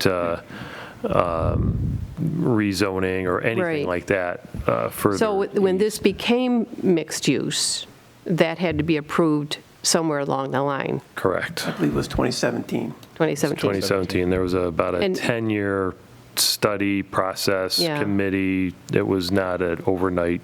Right. But that's a concern. It's just the snowball effect.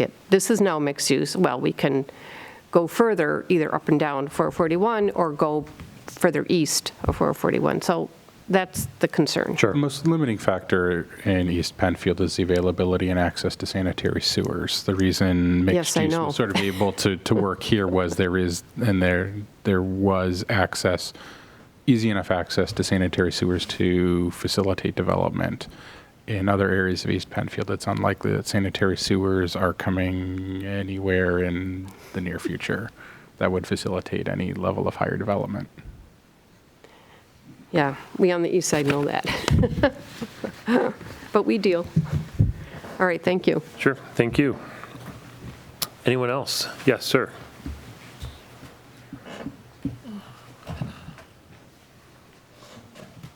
How's everybody doing? Great. My name's Carl DeRollo. I reside at 1591 Fairport 9 Mile Point Road. Moved into this house last August, and unbeknownst to me, finding out that my land was partitioned to Atlantic 250 LLC. Currently, there's 5 farm buildings that sat from the Meyer Orchard Farm just behind my backyard, and they're abandoned, falling apart. There's rodents crawling in and out. There is a van sitting in one of the buildings. Just a lot of debris that, as a homeowner, I have to be present of. Currently also on that land, none of it has been maintained since I've been here.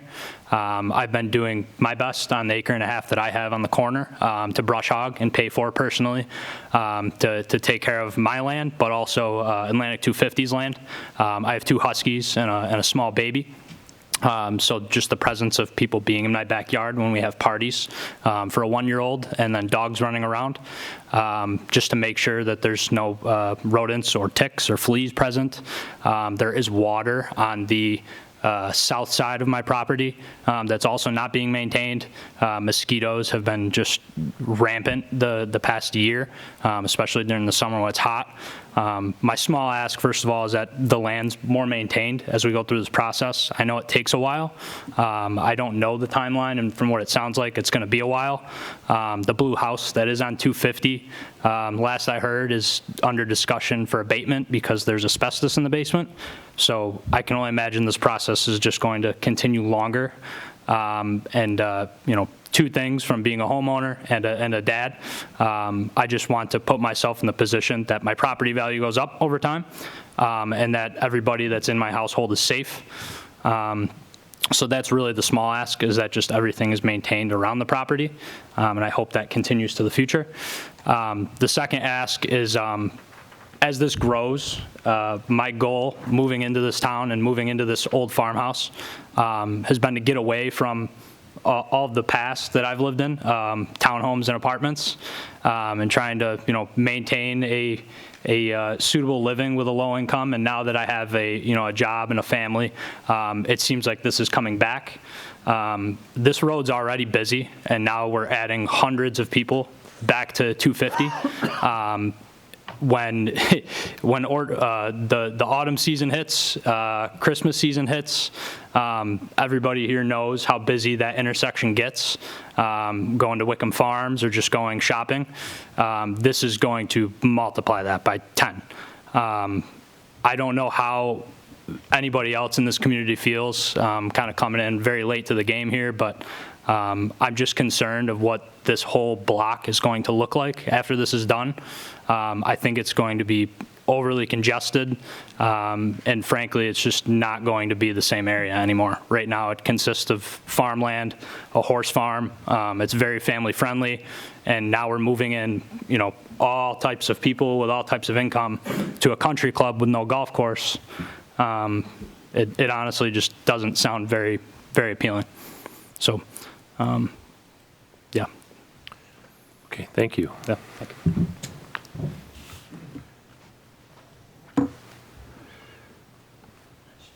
How about? Somebody else, so you can go. Go ahead. Okay.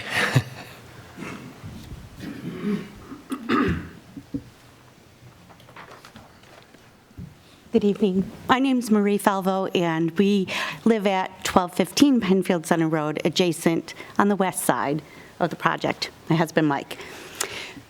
Couple of questions.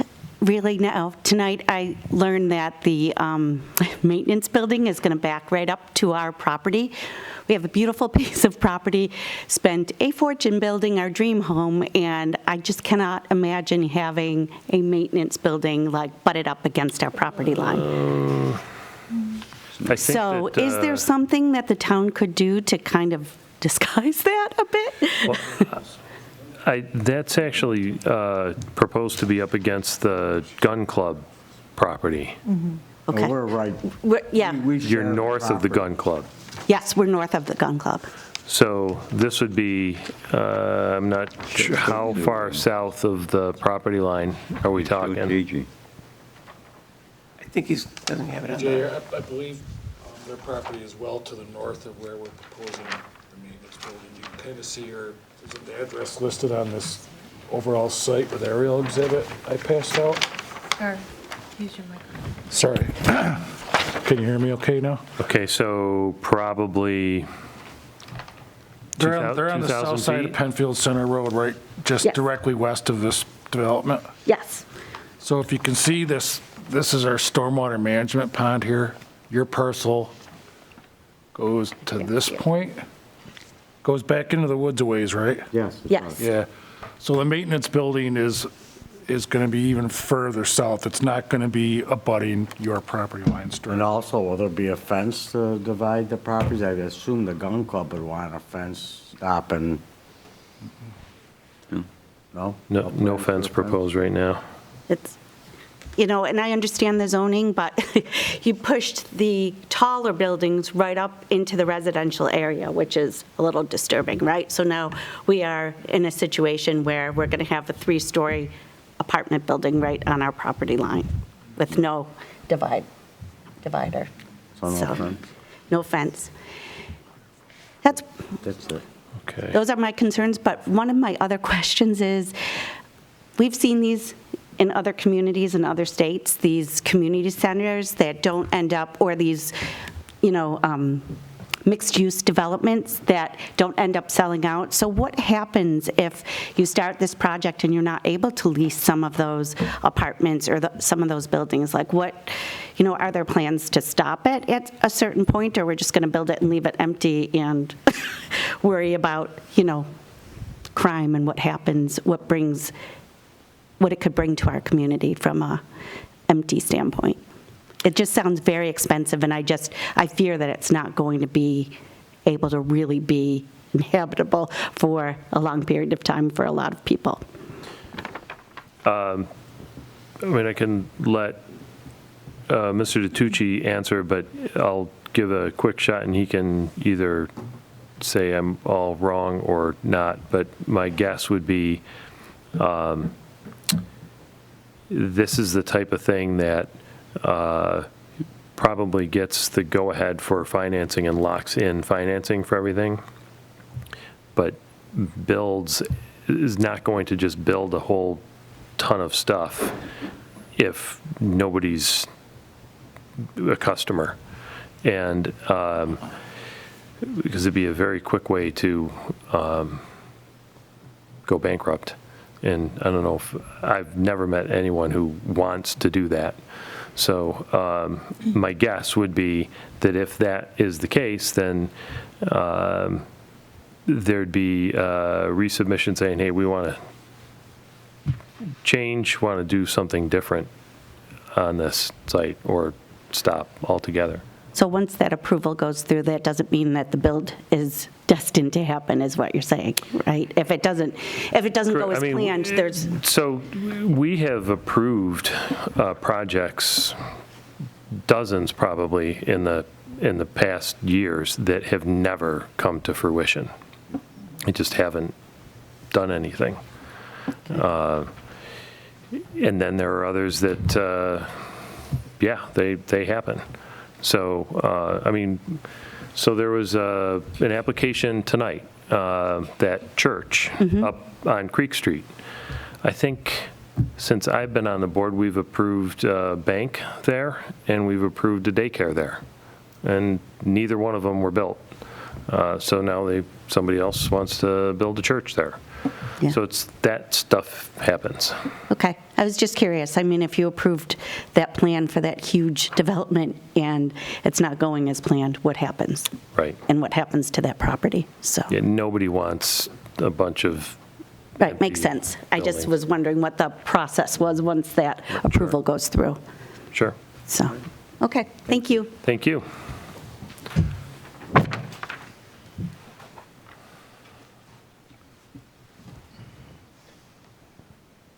Hi. Hi. Maureen Schneeberger, 1195 Penfield Center Road, right by the Falvos. I'm actually right behind the town hall here.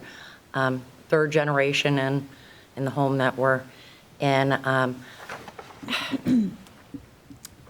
The first, I guess, one thing that was questioned, I also feel like I'm behind the game. I wasn't even close to being aware. There's no signs on Penfield Center Road saying that section was being considered or whatever.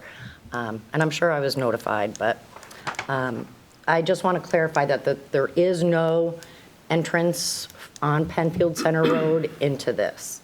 Correct. Okay. Because that is an issue. We have a very, I have a disabled son. We walk him in the wheelchair up and down the road. We don't obviously have sidewalks or anything there. There's a couple disabled folks. I worry about the wetlands with the swamp at the end of the road. They don't even salt my part of the road. It's all sand because of the wildlife. So again, a lot of the construction concerns me with the wildlife. And it is shame on me because I was not more aware. I'm glad that you feel that you're building a community. I feel you're destroying a community. And again, that's shame on me. I'm just not sure how any of this works. Is there still something that can be done to stop any of this? And if there is, who can I talk to see about what the process is? You could purchase the property. That is certainly an option. Well, I won't be able to because I can't even, my house value is going to plummet from having this. I wouldn't necessarily assume that, but I would say that, the area was rezoned. It was rezoned after probably about a decade of study, committees, community committee with members of the community from all walks of life. It was about 30 people, I think, on that committee that identified this area, and there was a consultant hired that had done this type of master planning in other parts of the country. So it's not something that was an overnight type thing, or that was, I guess, should have been a surprise to anybody. And I agree. That's why I take full responsibility for not, I think I was so horrified about what was happening even more down the road with, even by the Y, again, just because of the traffic. You can't drive down 250 anymore without somebody pulling out on that red light and getting you. But I don't know. I guess I just needed to voice my unhappiness with it. And that was it. Okay, thank you. Anyone else? Sure, come on up.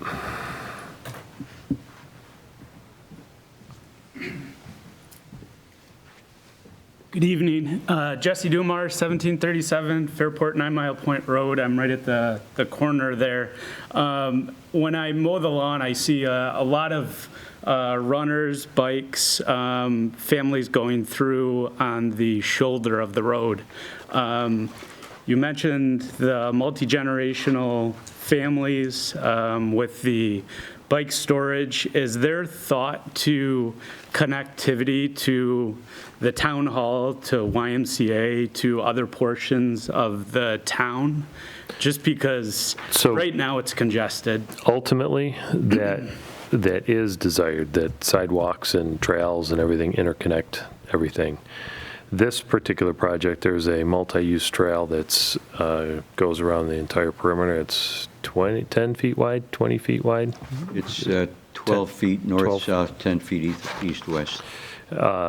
And So that will go along Route 250, north-south, so folks won't have to go on the shoulder anymore. There'll be a nice wide path for bikes or jogging or So it'll go down to YMCA? Well, it's going to go, at this point, it goes to Atlantic.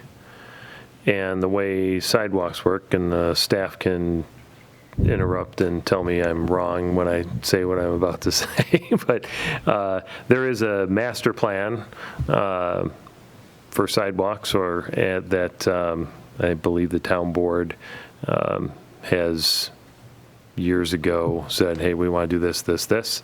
And if you, let's say you're on 250? Yep. Do you have sidewalks in front of your house? No, I don't. So if the town said, hey, we want to put a sidewalk in front of your house, you have the right to say, you can be difficult or you can be easy about it. And everybody else might want the sidewalk, but you don't.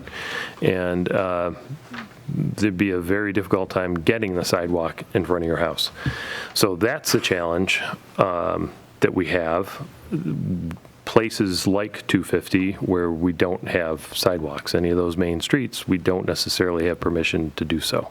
Okay. Well, I guess I understand that. However, if you go to the DOT and they say that this area can handle this much traffic, it may not only be vehicle traffic. It might be foot traffic that we're overlooking. Sure. And we may have deaths on that road, just like we have with vehicles.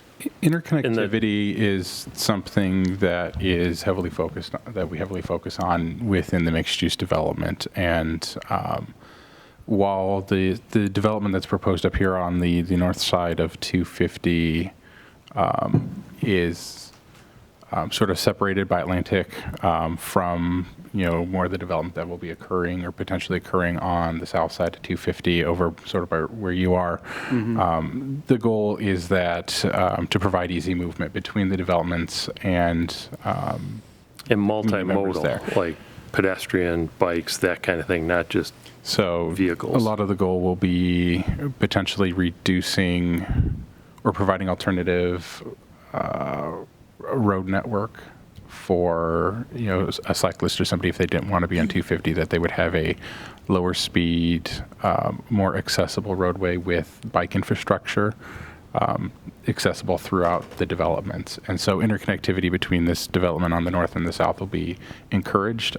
There has not been anything proposed for the south side for the vacant properties on the south side of Atlantic Avenue and the west side of 250, but whenever there will be the focus on connecting between the proposed development that we're reviewing tonight and whatever that is, and then connecting those even further down to what's already being built, across from the YMCA. Okay.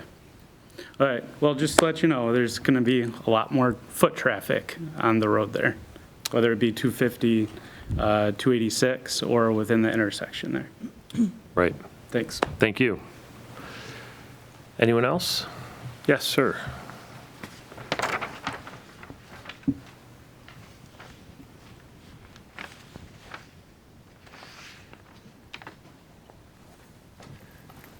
My name is George Corbett. I live at 1 Renwick Run. I own the property that's on the corner of Renwick Run and Penfield Center Road. And now, this phase that's coming in on my area, what's that called now? Is that phase 1 or phase 2 or phase 3? I'm going to defer. It's phase 2.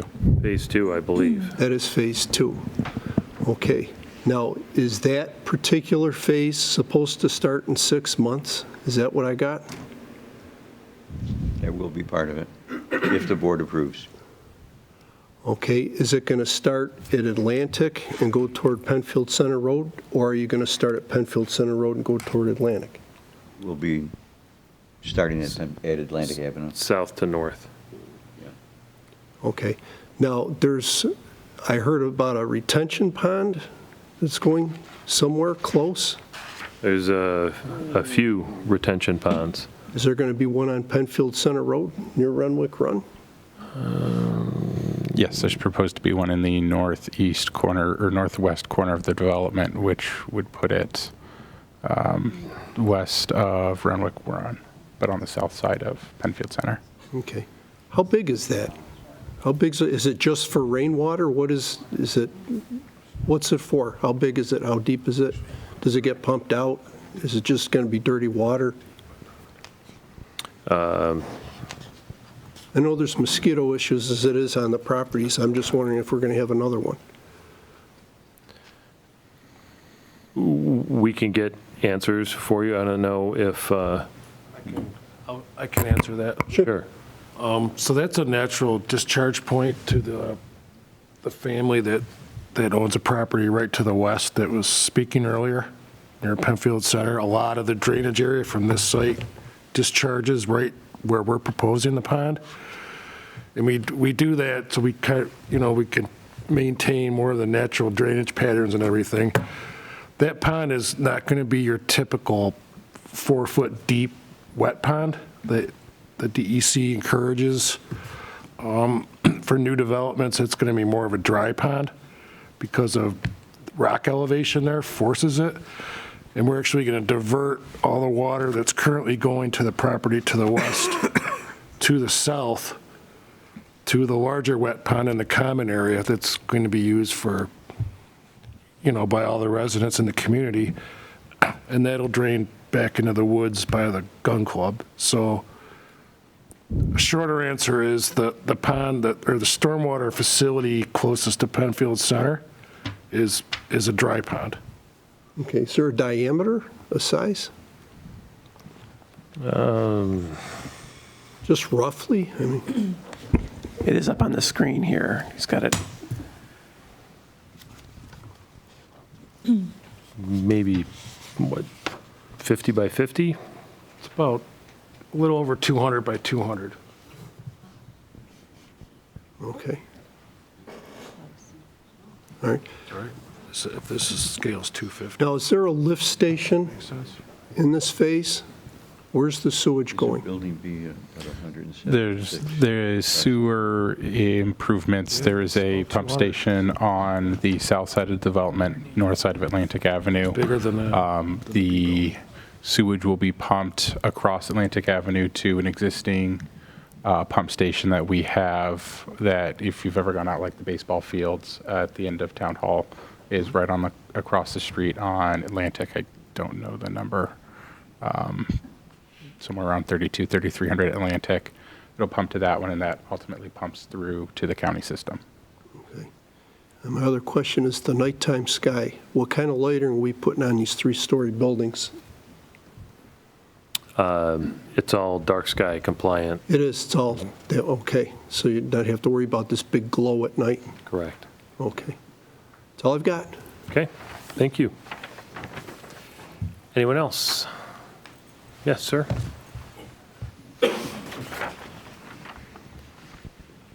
Hi, Greg Loneguth, 1680 Fairport, 9 Mile Point Road.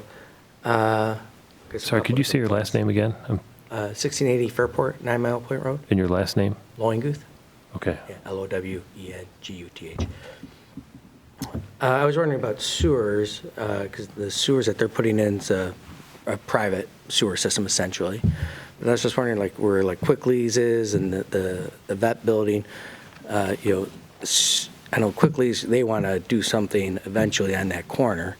What would be their sewer access at some point? Would they feed into their sewer network, or would it be a separate sewer network over time going into the corner area of that intersection between Penfield and Atlantic? I don't know a definitive answer to that. Okay. I'm not sure if, do you know the answer to that, Garth? Yeah, so a portion of the sanitary sewer for this project will be dedicated to the town of Penfield and flow to the west to a dedicated pump station where it'll go off-site and connect to an existing gravity sewer. So we are extending a dedicated sewer out to Route 250 at the driveway right here. And we're leaving access to, so it could be extended by others north-south along 250. Okay. So the potential is there for that. Okay. And then looking just from a traffic standpoint, and I know it's probably preliminary because I know you're talking to the DOT and whatnot, is there any conversation about adding a stoplight maybe between where the east and west, I'm assuming their intersections will probably be facing each other on 250, the corridor. Any thoughts or concepts about adding a traffic light with the extra traffic that has been brought up at this They're point? both state roads, and the state DOT controls virtually everything that's done on them. There have been traffic studies done, and there are plans to watch what is happening and jump in where I lose my way. If the DOT finds that warrants traffic signals and those types of things, and I'm sure there will be traffic signals, but we do not have the authority to just say, hey, we want a light on a state road, which is a very common complaint and comment from the public on many of those roads, and it takes, 5 Mile and Atlantic just was improved after I don't know how many decades of begging and pleading. So, not that it doesn't ever happen. There's a light at the Y, Yeah, for example. and that might be a good example in Right. talking with them, because I Right. know that people were kind of suggesting that. Yep. And people do go pretty quick through that corridor. And with the volume of traffic that will evolve in that situation over time, just to me, it would make sense if you're putting in the infrastructure, the roads and whatnot, would make more sense to, if not put the lights in right away, get those infrastructure there and ready to go, so you can do it, because they're going to have to do it. It's going to happen. So Right. why wait? Well, and a lot of traffic mitigation measures are planned. Yeah. And then on a side topic, just out of curiosity, the field south of, between the Y, I know there's some other development, you already have the new building there, but where you have that larger acreage for sale, is there any talk or anything, any movement on that acreage at this point that you've heard about, where the fields are? I'm not sure about directly south of Atlantic Avenue, Talking but the one of the Evangelical Church of Fairport property, or what was, I think. The evangelical, yeah, south that of- area. Yeah, from my understanding, it's sold, but no one's approached us at this time. Just curious. And then in terms of the horse property, something that may be of interest or consideration is that since you're starting on the west side, and they're doing some preliminary work, road work, construction access to the east side, it might be of interest, because it's going to take you a couple of years to do the build out on the west, on the west side. You had 3 years or so. While you're starting the west side, maybe go over on the east side, and I can't remember what the plans were. I know you guys have some preliminary plans for the east side, but I don't remember what it is off the top of my head. Considering putting a berm in now, plant some trees, shrubbery, allow that area to grow over the next 2 or 3 years to provide some screening for the farms. And, get some growth there, get some blockage, get the horses used to it before there's more noise and clutter. Because horses are skittish. Something as goofy as a pond nearby can cause a horse to stop on their tracks. And each horse is a little different in their own behavior. So a little pre-planning might make it a little easier for that transition to that area, and also provide for a residential break, or not residential, but more of a natural transition. Maybe you put a walkway through it or something along that lines that helps kind of break the two facilities a little bit more, but give them, the horses that visual screen that they may need, and give it some time to mature and grow and fill in over the next couple of years as well. Something to consider in terms of timeline.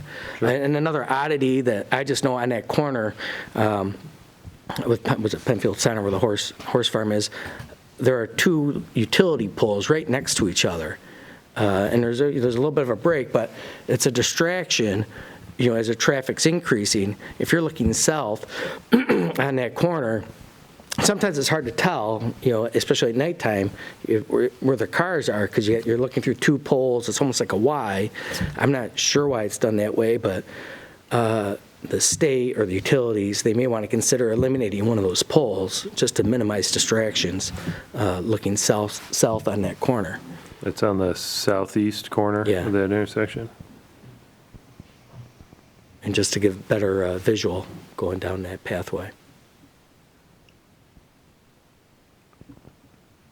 And that's it. Oh, just a side point. I'm assuming the financing is pretty much secure. You say 6 months, which makes sense, but I could see anticipating maybe within less than 6 months, activity actually starting on the property and maybe some initial groundwork type thing. Is that unreasonable to expect that in some ways, whether it's surveying and whatnot, which is fine. I'm just curious. No, there probably will be site work beginning. Phase 1 was approved in the spring, so I'm sure that site work will begin on the property once. Pretty soon, actually. Yeah. I would think. I probably should know all the details after, but I don't always know all the processes that happen after a project is approved and all the permits and all that stuff, that scheduling and. Yeah, no, that's fine. It's fine. 6 months is reasonable, but I would see that I wouldn't be surprised if they were to start almost at the turn of the year, at least some of the foundational stuff. And I just wondering if that's right. Yeah, it's just practical from that standpoint. I was just wondering, right, from their timeline, if that's what they were thinking of, just starting some of that at the start of the year and really start the work in March or whatever. From that standpoint, yeah, I would imagine that. They probably want to get going as quickly as soon as possible. As quickly as possible on that portion. All right. Thank you. Thank you. Okay, anybody else? All right, let me just check here if there's anybody that has submitted. Okay, I do have one. I have somebody named Bob at 3 Madicat Drive. Is there a master plan to bring sidewalks or other infrastructure such as sanitary sewer east of 250 along Atlantic?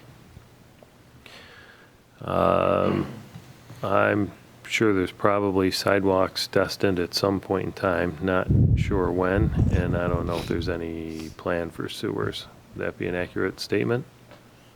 Yeah. For the most part? Yeah, that's accurate. Okay. Any calls coming in? Nope. Mr. Chairman, we just did receive a phone call. Give us 1 second. Okay.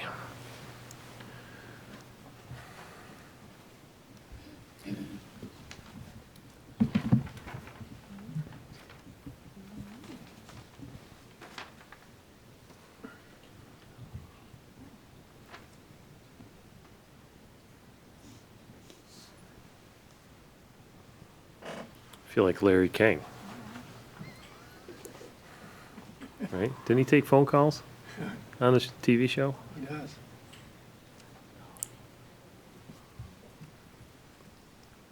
He's announcing a game right now, I think. Maybe he's not. Isn't he dead? Isn't Larry King dead? Yanks are playing tonight. Mr. Chairman, I have a Scott on the line for you. Okay. Scott, go ahead. Yep, this is Scott Terry at 1579 Fairport 9 Mile Point Road. I just have a question regarding, is there going to be any blasting that's going to go on for storm sewers or anything like that? I know a year or so ago they were doing some blasting over off Jackson, and, I got an old house, old foundation, and it shook my house, being as far away as it was there. So, I guess it's two-parter. Is there going to be blasting for any reason? And if, that's not known at this point, if there is going to be blasting, what should a homeowner do in terms of, being prepared for that type of thing and any damage that might, accompany it? Okay. Thanks for the question. Yes. I'll take it. The rock, we did a comprehensive rock elevation boring program, and we believe that predominantly throughout the site for building foundations and utilities, although we have bedrock, that the first couple of feet will be rippable, that we can excavate it. If we do encounter any place where we can't do that and have to go to blasting, there's a very specific prescribed procedure in the town's design and construction standards that tells us exactly what has to be done, and that includes, I believe, off-site surveys of surrounding properties to assess the pre-blasting condition and the post-blasting conditions in the event that there is any consequence to the blasting to any of our neighbors' properties. Okay. Scott, to answer the question? Yeah, no, that does answer it. And then one more follow on, there's been a lot of talk of the sewer. So as of right now, no plan for connecting sewer north of Penfield Center on 250? Not that I'm aware of. Not that I'm aware of. All right, that's all I got. Okay. Thank you. Okay, if there's no other comments, thank you for your presentation. Thank you all for... I do have one that we received digitally and has requested it be read in the record. Okay. Donna Spinella, 39 Scarborough Park. While I fully endorse the concept of mixed-use development, I feel that we have not captured that concept well in Penfield's MUD so far. An MUD is generally defined as an intentional development that combines a balance of residential living units with retail establishments, stores, restaurant service providers, and possible other commercial and or nonprofit enterprises and or facilities for community and cultural activities. They are constructed in a pedestrian-friendly fashion that, in modern ways, replicate the feel and utility of a traditional village center. They also should be a hub for some form of public transit, since they are a destination not only for their own residents, but for the owners who may want services and goods offered there. Thus, they demonstrate smart growth principles by helping to lower the carbon footprint of the average person engaging in routine activities aggregated across many individuals. This environmental benefit is in addition to the sense of community that such a living environment creates. Penfield's MUDs are primarily apartment buildings and complexes of one sort or another. There's little else of retail, service, cultural, or community benefit to offset the large number of housing units. If we cannot establish and follow clear guidelines and requirements for a complementary balance of features, I think we should invoke a temporary moratorium on further development of MUDs in Penfield. It is much better to get these development rights in the first place than to try and retrofit them later, and it's disingenuous to call an apartment complex with almost no retail amenities anything other than an apartment complex. So let's have a thoughtful, balanced plan for MUDs and stick to it so we will have something our town of planned progress can be genuinely proud of. Okay. Thank you. Let me just do one more check here.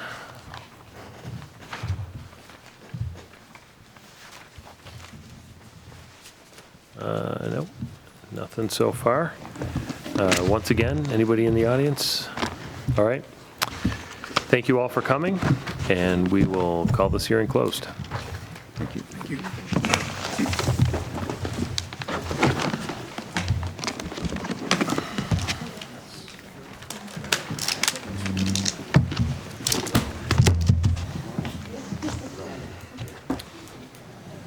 Garth, you always do the heavy lifting.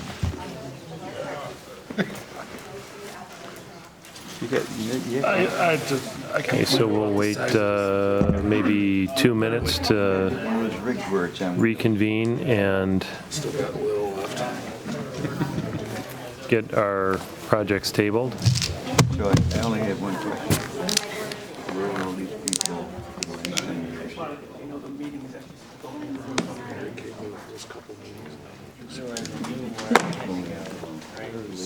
I was supposed to be going to the new house tonight with getting pizza and... No, I mean... Oh, yeah. Wrong year, and they get back. Oh, sorry. No, it's just... Chief rate. Okay. Sometimes the name of the file. Let's finish up our business. Let's first talk about the church. Any quick comments? Any deal breakers that anybody sees? One thing for me is 180 seats and 60 parking spaces. I'm kind of in agreement with Kelly with that it raises a bit of a question. As long as they can, there seems to be areas on the site that if they need to expand the parking, if they grow that big, and that 180 people are regularly attending, that that could be accommodated. But that was the biggest red flag that I saw. Is that what our code requires? That I want to go back and look at that because I believe when they initially came in and they were talking with the building department, zoning department on that, they were specifying that their occupancy was going to be somewhere around 100 and not 180. So Okay. I'd like to clarify that. So if we get that clarified, and then, I mean, is there any reason why we wouldn't get a draft approval started for consideration at the next meeting? Yeah, assuming they have a positive outcome at the zoning board next week, yeah. No, I don't foresee a reason. I mean, anybody have an issue with that? Yeah, that's fine. Comments back from the PRC memo? I'm fine with it. Did they, did Lopez, they address any issues Lopez had or anything? I don't remember now. I don't Lopez think is still reviewing it. He's reviewing. Okay. Yeah, So if we can Might get table. started with that. and We can get started table with it. You don't have based to take that, action on it We can next always meeting. include those things as conditions or Yeah. something, Yeah. just to keep things moving forward. Yeah, I haven't seen any responses to PRC, so I'm Yeah, curious. so there's a lot of stuff to be done yet.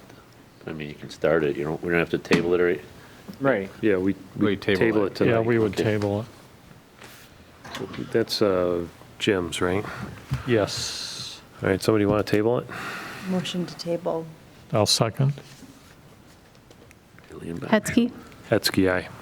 Aiken, Aiken, aye. Kanauer, Kanauer, aye. Tydings. Tydings, aye. Okay, Skimore Drive, we have that one. We'd like the engineering to double check all their measurements and make sure that they're accurate. We're going to take a look at a few things on there, and then having an accessory structure without a primary structure isn't technically allowed the way we've handled in the past, and I'd have to take a look at some of our more recent ones, as we've generally, when somebody has come in with a subdivision or a site plan where they're proposing to do the accessory structure, or they have an accessory structure prior to the primary structure, is having them enter into a formal agreement whereby they have certain metrics they have to meet, like receiving site plan approval within a certain period of time. We just did and- one of those, like, it seems Yeah. like in the last 3 3 years. Yeah, we've done, I think, 2 in the last 3 or 4 years. So it'd be All right. something we I'll would table it. condition it. Tydings motion to table it. Should we start, get a resolution going on that too? I don't see why we wouldn't. Yeah, I can it get started on one for you guys. We got a second? We got a second? I will second. Okay. Hetzke, Hetzke, aye. Aiken, Aiken, aye. Kanauer, Kanauer, aye. Tydings. Tydings, aye. Okay, Arbors. The buffer and stuff on the east side, we should look at I that. want to take a look at that because I don't know where that, the reference as I understand it in our code for the MUD 5.12, the buffer is specifically for buildings taller than 35 feet, 2 stories or 35 feet, so unless the accessory structure exceeds that height. So I'm going to have to take a look at where they're getting the 100-foot buffer from. Oh, okay. I'm thinking more, I thought he was talking the east you know, the side. horse. Oh, sorry, the east yeah, side. Oh, the sorry, east I was side. thinking of the Well, I And then also there's the one maintenance building. apartment, one of the building Bs on the northwest portion of the property. a little close, south of that detention pond, east of those folks' parcel. Salvos, yep, at And, 1275. that is an area that I'm not sure landscaping, what could be done over there, so. Yeah, are there trees near that line, boundary? You're too far north. Sorry.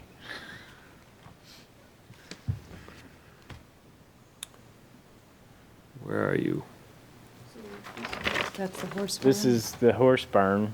That's on the east side, right? Yep. Yeah, I'm thinking, well, there's that, and then also on the west side. The property on Penfield Center Road, Penfield just Center. north, right? So this is where the pond's going to be, Right, and then the one apartment building is going to go just to the south of that. being here. Right, so buffering on the west side of that apartment building. So I just want to keep it in mind. The only thing they're proposing on their tree plan is street trees, because that apartment building will step down. It's one of the ones where they're going to have townhouses on that side. On the east side of it. They're going to have, on that one, they're going to have townhouses on the west side of that okay, apartment yeah, I see building. that. So there'll be townhouses facing the neighbor there Yep. to the west, and they're going to have street trees in front of it. Otherwise, I believe that's a graded swale which drains between the two ponds. Yep. So it drains to the south. Yeah, so it'll drain to the south to the large pond.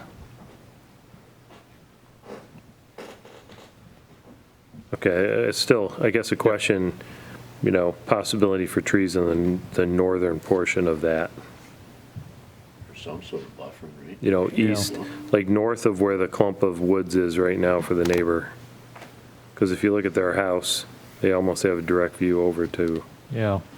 and so just see if something, We can help them out a little bit. yeah.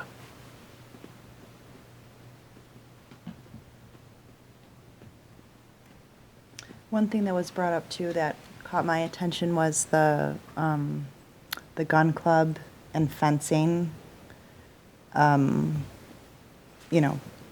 a buffer for any kids that might wander back in those woods. I never had thought of that, but it could be something to consider looking at for.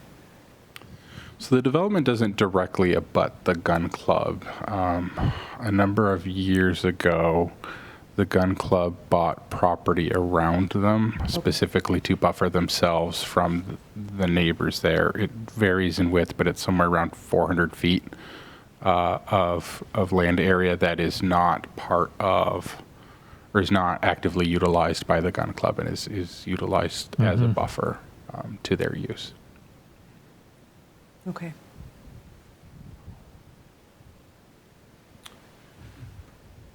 Okay. Any other comments initially from you guys? No. Need some sync time. Yeah. Yeah. Okay. You want to table it? Yeah. Motion to table. Tydings second. Hetzke, Hetzke, aye. Aiken, Aiken, aye. Kanauer, Kanauer, aye. Tydings. Tydings, aye. All righty. Any other business? Old business, new business? That's all I have for you guys tonight. That's it. All right, everyone, thanks for coming, and we will adjourn. Sure, that's it.